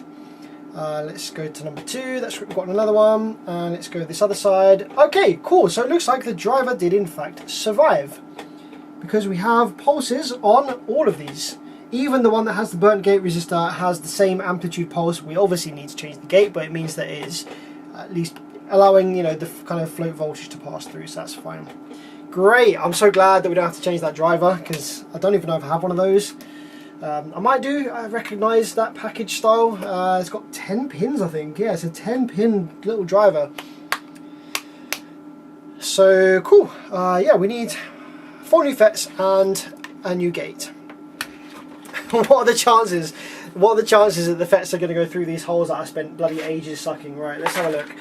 So I want to use 1405s in here if I can. What was I doing in there? Sorry, 1404s. 1404s.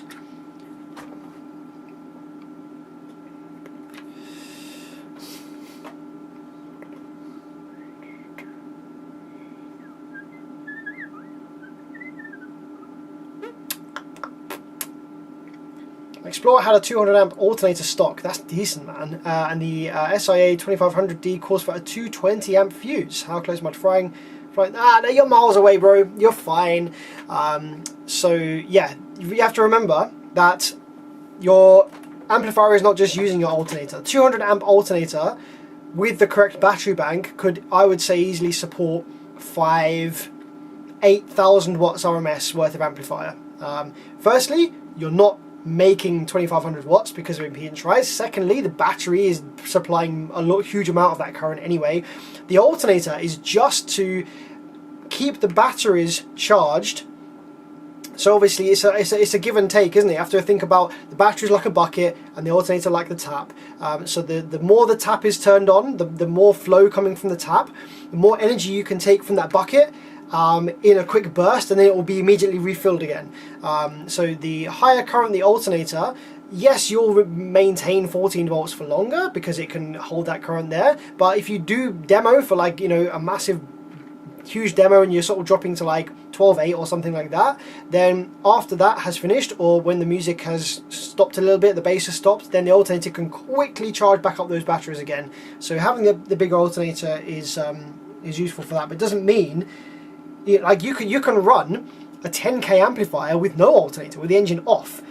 just not for very long, depending on your battery bank, of course. So the alternator is just about being able to play for a period of time, in addition to obviously holding 14 volts. You don't necessarily need to hold 14 volts.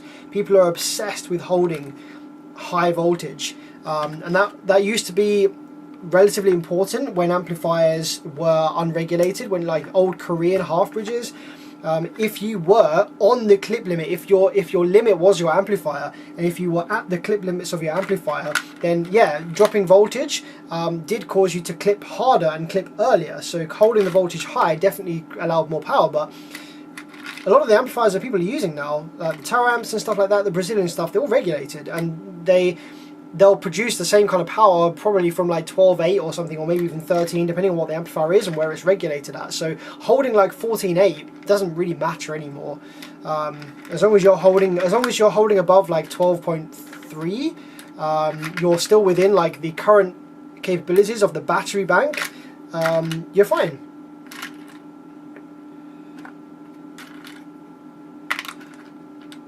I used to burp my 4000 with no oil. Yeah, exactly. It's fine. I have a B2, 10 around 1K watts. Do you have a recommendation for a good amp? Smart 3. Let's just go with a Smart 3. Smart 3 bass. Easy, cheap, done. Instantly, you've got instant power, efficient modern power. It's cheap, it's small, it's more than you'll need on that sub, and it's just done.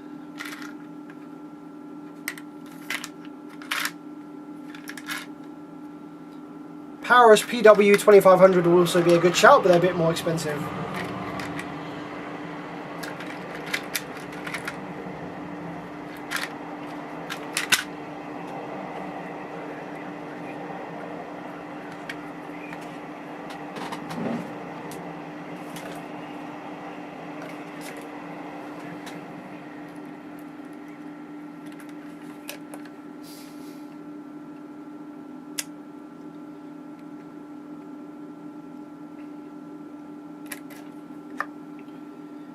.1.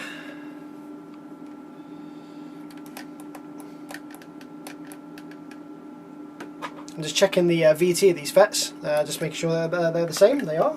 That's good.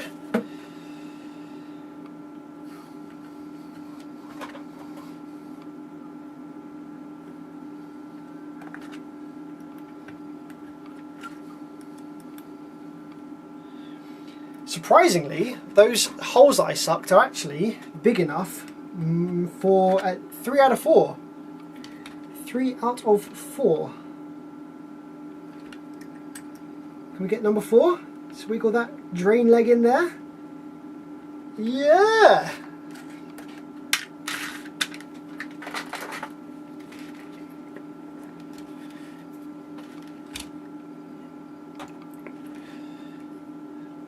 My man here dropping to 9.6. Again, contrary to popular belief, dropping to 9.6, like, you know, dropping while you're playing a tone to 9.6, provided that doesn't cause the amplifier to clip, and provided that the amplifier can maintain all of its internal supply voltages at 9.6 volts, which actually most of them can. You see that I power up most amps on 9.6 volts. Actually fine. Doesn't really matter. The amp won't be unhappy about that. The amp will only be unhappy if you cause clipping as a result of dropping that low, or if the amplifier can't maintain its internal supply voltages for drive circuits and stuff with that low voltage on the terminals. But yeah, don't recommend it obviously, but in a competition environment you can do that, that's fine.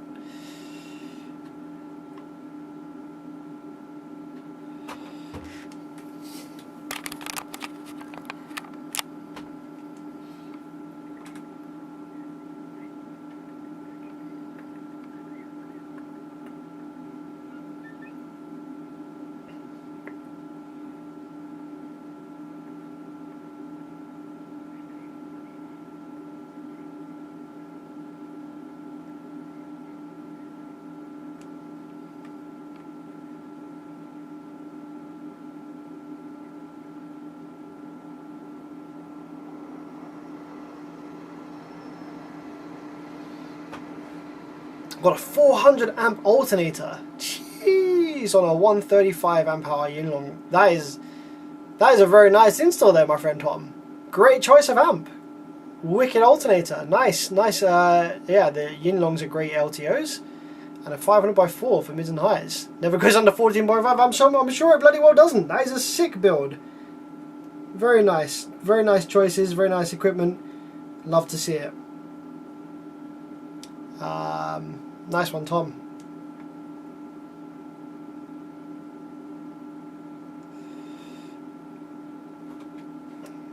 The original FETs were 3306s, IRFB 3306.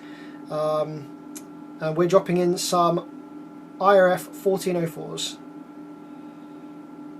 This is a 5-channel amplifier, Class D, relatively low power. 1404s are probably a little bit overkill, but I've got them here, might as well use them.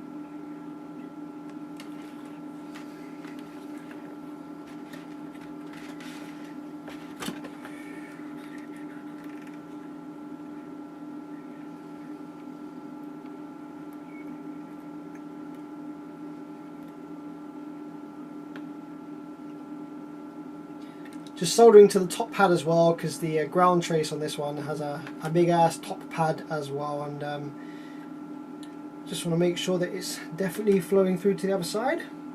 Seems to be, it's a good. Alright, now last thing we've got to do is just replace that gate resistor, the 56 on here, which was burnt up.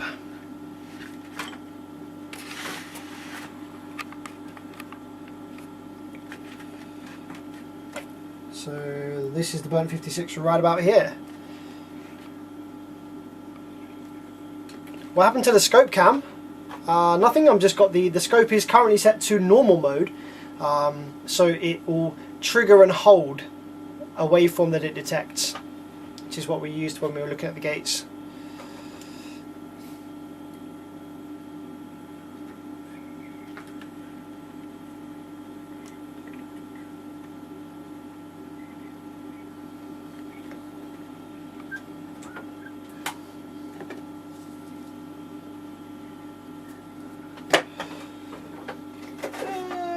Find myself a 56.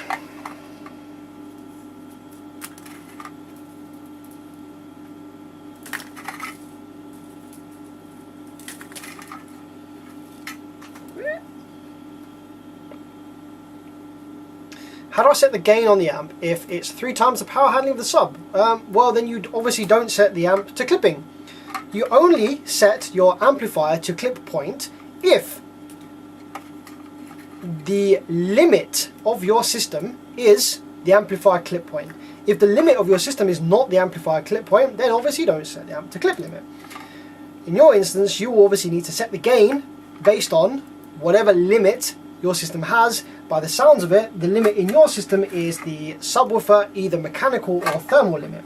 So you'll need to, you could start off by setting the amplifier up to match the RMS rating of your sub, which will not be very loud, to be honest, but that's a good starting point, and you can play the amplifier for a bit and just monitor the excursion and the temperature on the coil, and then gradually as time goes on increase the gain on the amplifier until you either find that you're reaching mechanical excursion limits, it's moving a bit too much for your liking, or you are starting to feel some heat on the coil, you know, coming through the cone a little bit, in which case obviously you want to back off a touch on the gain.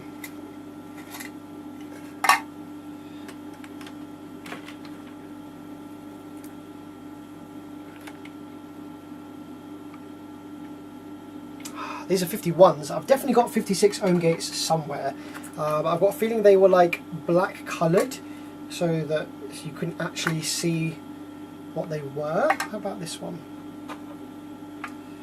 So I've got some resistors that don't have the markings on them. They're just kind of black on top. Oh, there we go. There's a 56. Oh, first try. First try. You see this? How this is? It's not marked. It's not burnt. This is just how they are from new. Ah, I dropped it. Where'd it go? I heard it go on. Did it go on here? Ah, maybe it's this one. Oh, okay, now it's definitely disappeared forever. Okay, fine. New try. New try. How about this one? No, that's a 47. See, that's a black one. That's not marked either.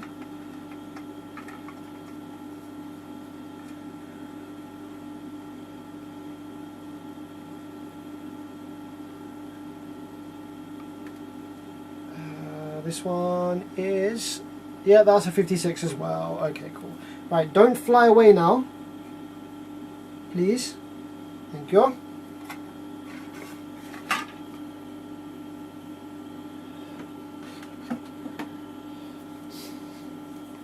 What I don't like is songs are different levels. Now, that is a good segue into a very controversial opinion that I have, and a very controversial way that I actually set up and run my system, which I have actually explained before. So, I do not recommend this. I don't recommend doing this, just as a disclaimer. But if you are somewhat experienced enough in car audio, in having systems, that you feel confident, that you know that you can hear, sense and feel when things are at their limits, either be that your amplifier clip limit, or your subwoofer mechanical or thermal limit, or obviously your power supply limit in your vehicle. Because songs have different levels of bass, people will talk about, you know, doing an offset or whatever, setting the gain with a something dB offset, blah blah blah, boring. What I like to do is just have the gain turned up pretty high. I don't even, just high, probably like 2/3 or something like that, right? I have the gain set up pretty high, and then I have a bass controller up front, and I will basically just be adjusting the gain on the fly depending on what I want at that given time and the track that I'm playing. I adjust the amount of bass that I would like depending on what I want and what I'm doing, and obviously I will adjust it up to either as much bass as I would like in that given instance, that given moment, or if I'm wanting to slam it, I'll increase the bass knob up until the limit of whatever system I have at the time, and I will learn and know that limit and what that sounds like, and you know roughly what positions that kind of is. Most of my builds and my installs, the limit isn't actually the amplifier clip limit. So similar to the live chat comment just now, if I set my amp to clip limit and I was, you know, creating whatever, I would actually be in risk of damaging my sub. So most of my builds, the limit is actually either mechanical excursion limit, or it's thermal limit, or it's power supply limit. So yes, I just turn it up until I reach one of those limits, whatever the limit is, and enjoy it. I don't bother setting the gain to any specific value or number or anything like that. But that's you can only do that if you are very confident that you can hear and sense the various different limits of a car audio install, and trust yourself to be in control of that.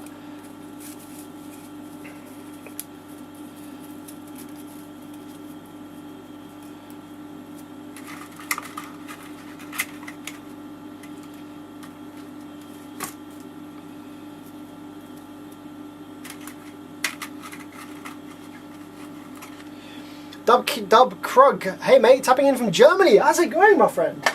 Good to see you jumping into the stream from a friendly European country. How's it going? Let's chop these legs off and then we can give this a test. See whether that's it. See whether that's the only issue with this. Or just a blown power supply and some corrosion on the PCB.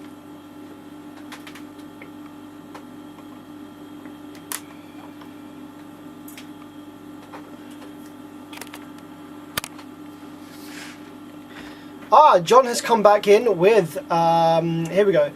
Just rewatched your stream on the JX amp. Yes, happy to go ahead with the 45 one. I'm glad because I took it apart anyway. As for when the issue happens, can happen every 10 to 15 minutes and then be fine for a day.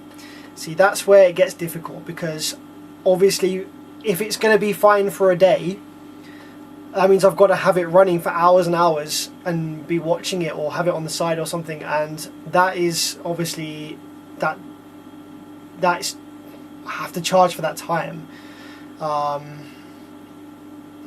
The sound you'll produce, you'll recognise. It's like when you get that crackle scratching sound when you have a dirty potentiometer, and the sound happens when you adjust the potentiometer. So I would say that it's likely to be a dirty potentiometer or switch in the preamp. So I'll clean all of those, and I will run it for maybe like half an hour, something like that, on the bench while I'm doing something else, while I'm reassembling another amplifier perhaps. If the issue doesn't present itself to me, then obviously I can offer you the option of like even more extended testing, like where I have it running for a long time, but I will have to charge for that, and it may never present itself to me if the issue has already been fixed, for example. It's a difficult one, these intermittent faults, to kind of charge for, and actually be worth doing and stuff. So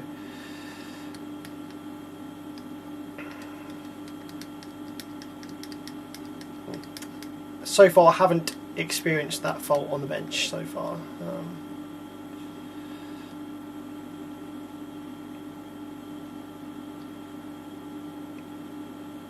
I'm not in favour of spending the money to get a DD1. It's a massive waste of money. You don't need to do it. Most amplifiers have clip lights on them now anyway, which is all the DD1 is. It's just a clip light. So don't get a DD1. Highly not recommended. Big waste of money.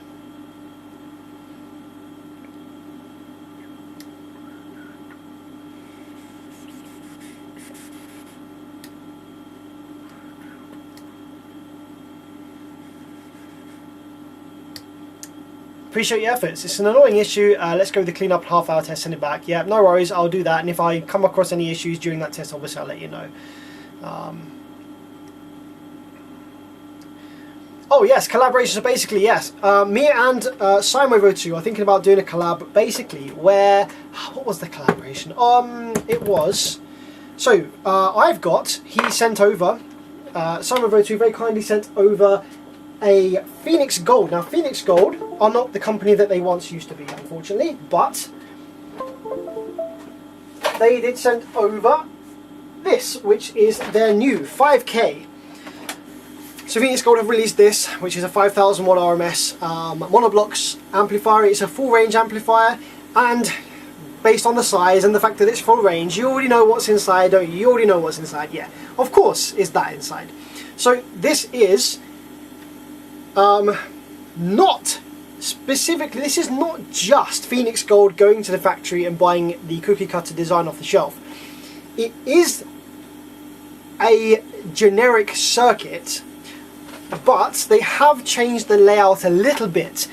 From my initial from my initial assessment, they haven't changed any actual elements of the circuit, but they've moved things around. So for example, in the generic kind of Chinese 5K that looks like this, the auxiliary supply circuit is over here.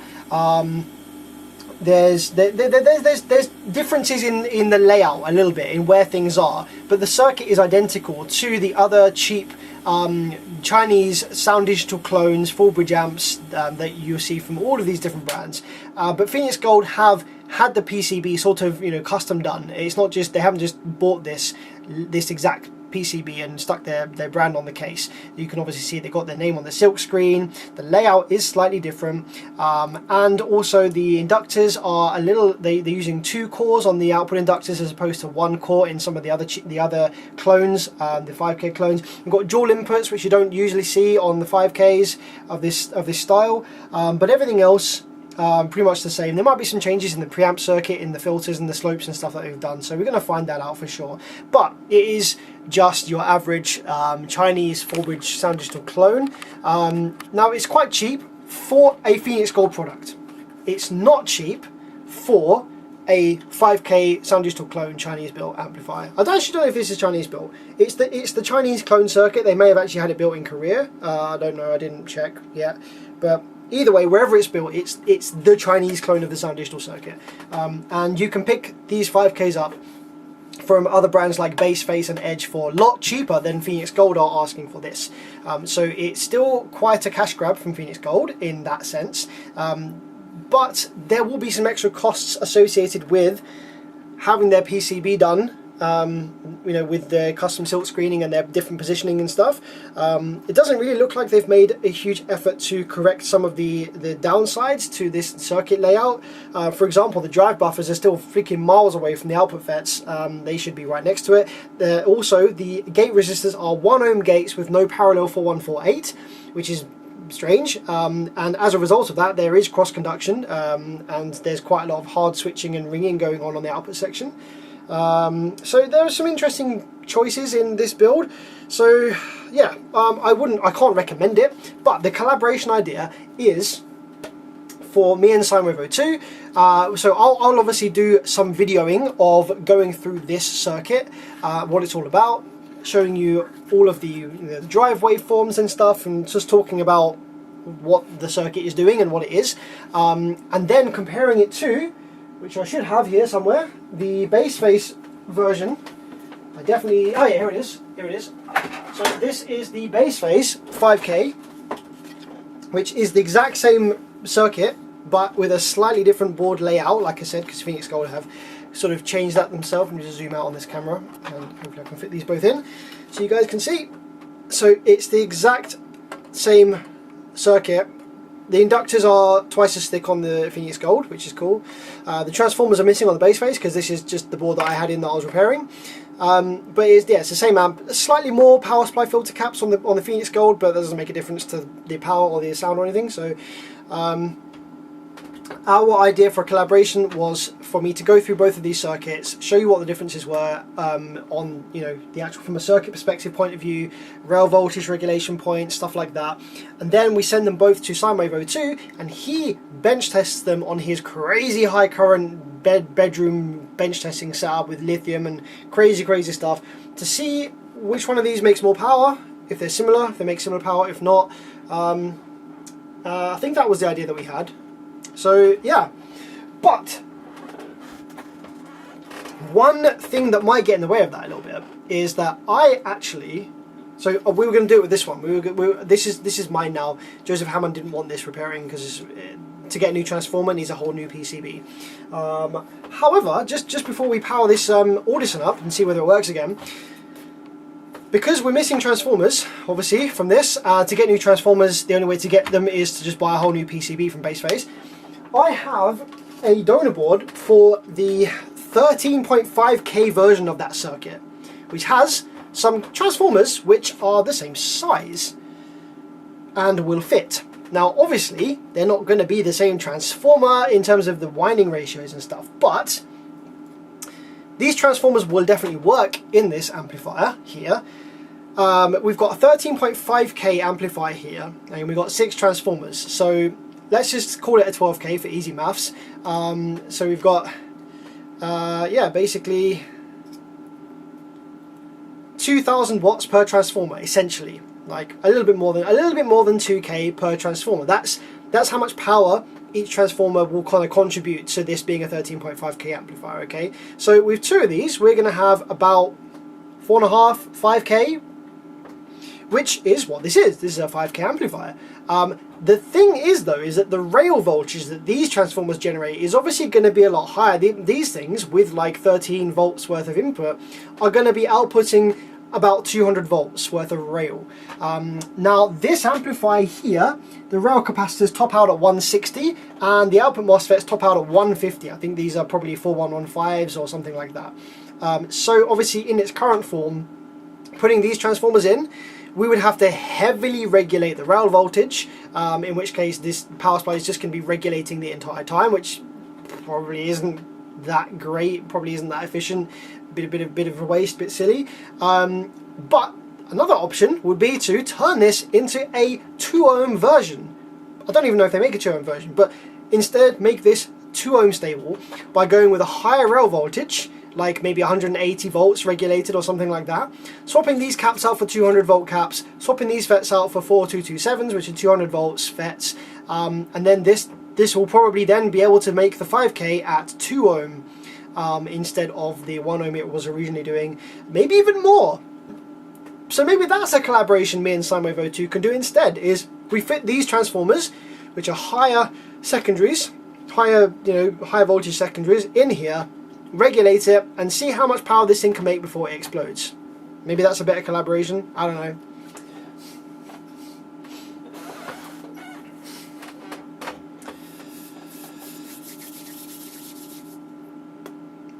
You're just going to increase the rail voltage until we pop it. Yeah. So that would work well with the this idea with the base face one. So yeah, maybe we'll do that. That's an idea for a collaboration. Let me know if you'd like to see that, guys. Does that interest you? Would you like to see a collaboration between us where I do that, make a modification to that base face, and then we send it to SineWave02 to bench test it, dyno test it, and see if it pops or not.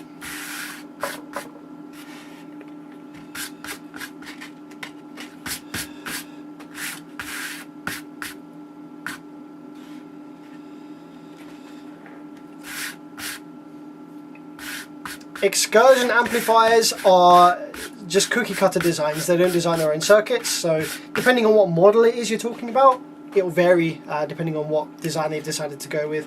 They were average. I wasn't super impressed by the build or the circuits that they've chosen to go for. They were okay. They were fine. If you pick one up second hand, not too expensive, then it's cool. Wouldn't buy a new one though.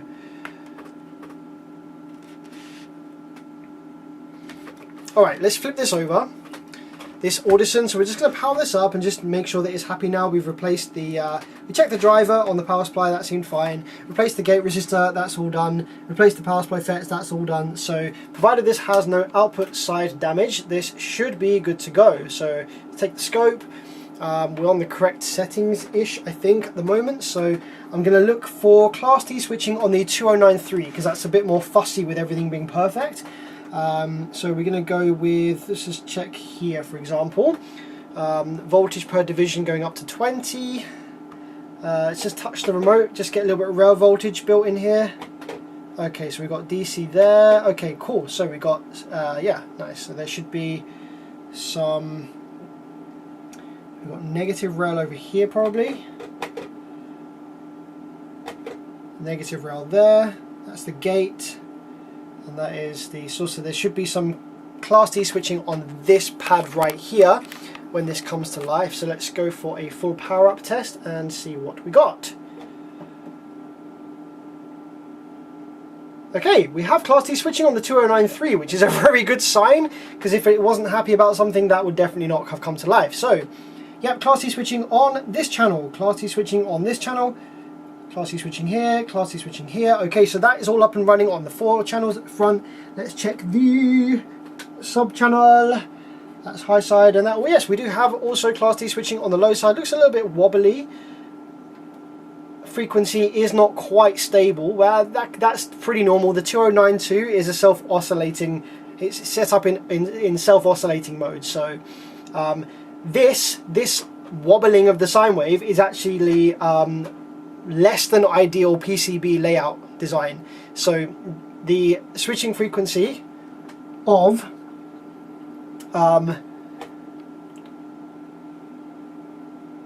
the switching frequency, oh, just this bit there.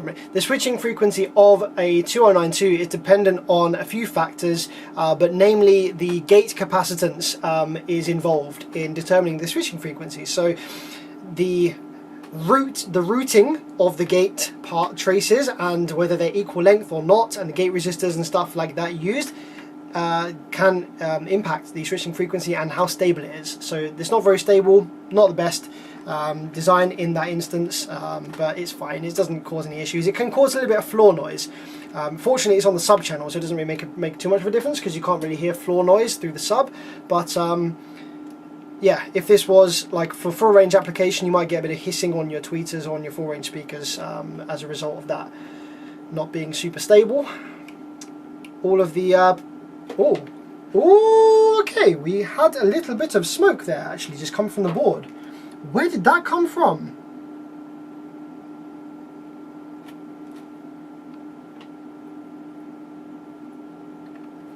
Where did that come from?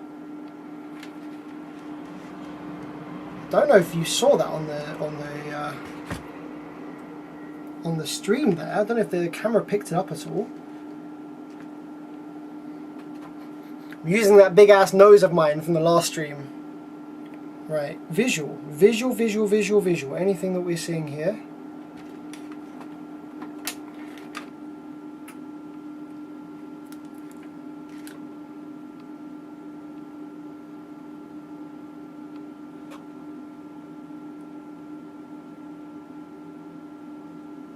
The resistor looks a little hot. This BR2 looks like a little bit hot there.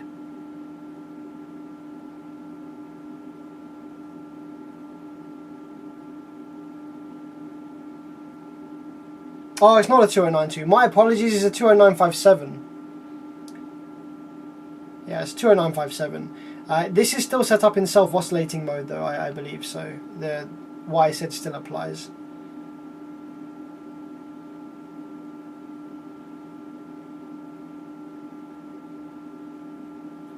Let's power up again and see if anything's changed.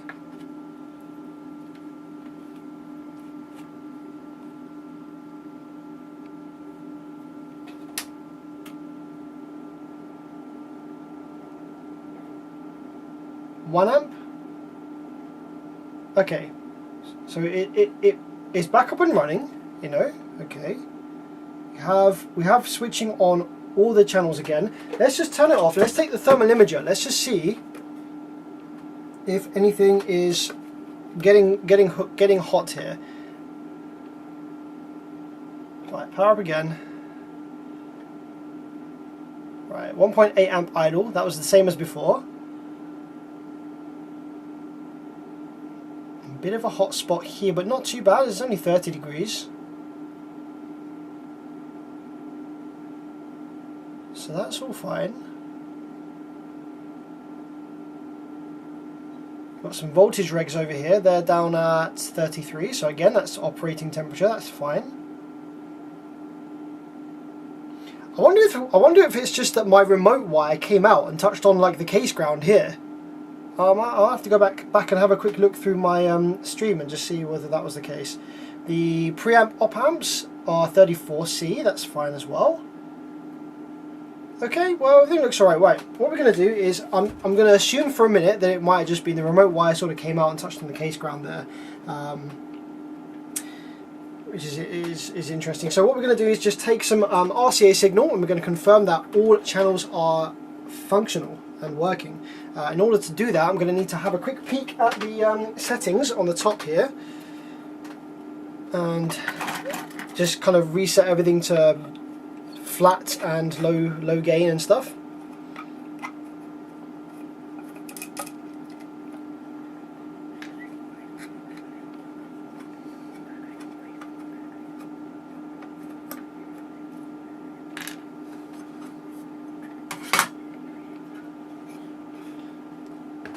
So, amp mode, 5-channel mode, input for the rear on, levels down at minimum, high pass we're going to go for full range, this boost down at minimum, subsonic is off, level down at minimum, input on, ART, I guess that's some kind of boosting thing, off, keep that off, high pass down, range, levels mode.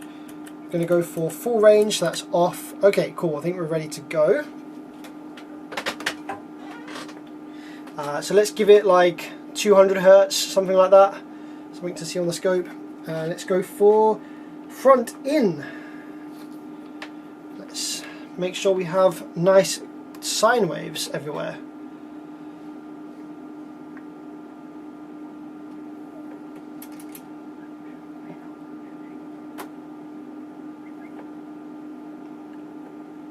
Okay, so we have output on front left. Let's go for front right. Are we bridging at the top or are we bridging at the bottom? Okay, bridging at the bottom. So front right, again, nice clean output. That's good. Rear, left. Looks good. Functioning as intended. And that one. Yep, looking good. Okay, cool. So front and rear are all fine. Subwoofer channel, I'm going to turn the frequency down a touch. Let's go down to like sort of 50-ish hertz there. And let's go subwoofer in. Yeah, that's looking good as well. The sub is half bridge. So yeah, all channels fully functional. Let's go up to 12 volts. So I think the smoke must have just been maybe my remote wire just kind of came out here and just touched on this ground pad here a little bit. Can't see anything visual on the board here that kind of smoked or anything, so that must have just been what it was. But I will check back on the stream just to see what it was, but I think it might probably just the remote.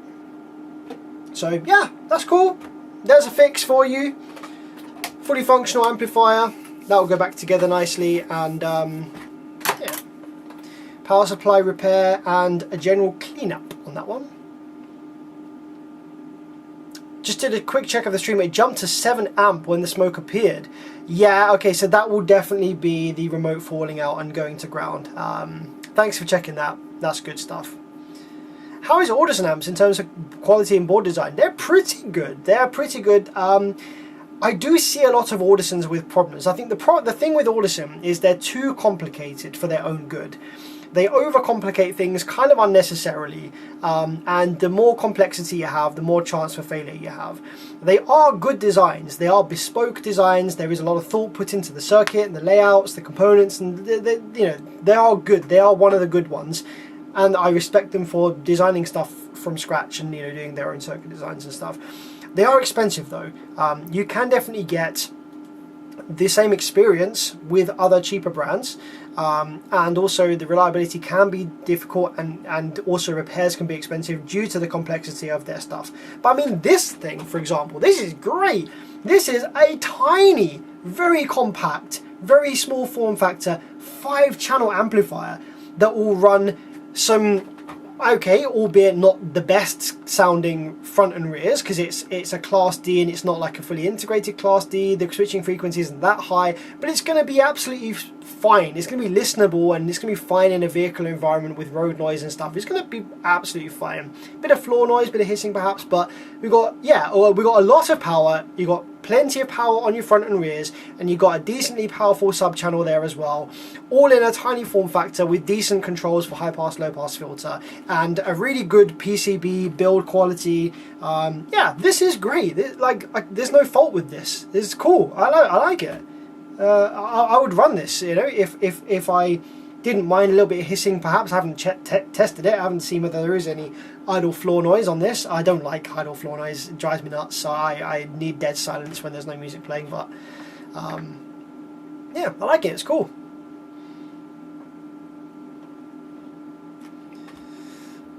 The MOSFETs for the Rockford Fosgate Punch 75. Found them, the replacements. Nice job. Good luck with that. Hopefully you get it back up and running. It's a nice amp, that. Sigmund, how's it going? Do you think there's any Korean half-bridge amps that are worth a premium price? Nah. I don't think that they are. I don't think that they're worth the premium price. I don't think they're particularly great either. So guys, that was the stream. We're going to end it here, a little earlier than usual for the evening, but I want to go and hang out with my partner, just have a nice cozy evening, have a snack, have a cup of tea, and yeah, it's been a really fun one. Thanks for sticking with me. Massive thanks to all the absolute whales dropping crazy ass donations in the chat. Appreciate you guys massively. I don't ever do this expecting that. I just like hanging out with you guys. I like sharing my passion and what I do, but I'm pleased that you guys enjoy it enough that you feel like you would like to do that. That's very much appreciate that. So I'll catch you in the next stream. I've got some fun stuff lined up. Going to be messing around with that base phase 5K and some crazy high voltage transformers. Going to be doing some modifications to some Taramps 200 amp power supplies. Going to be doing some more on the camcos. I ordered the thyristors. I have now misplaced the thyristors. So when I find them, or if I don't find them, order some more. We'll do some more repairs on the camcos. And just whatever else I get in the workshop, I guess. So guys, take it easy. See you next time. And take care. Bye bye.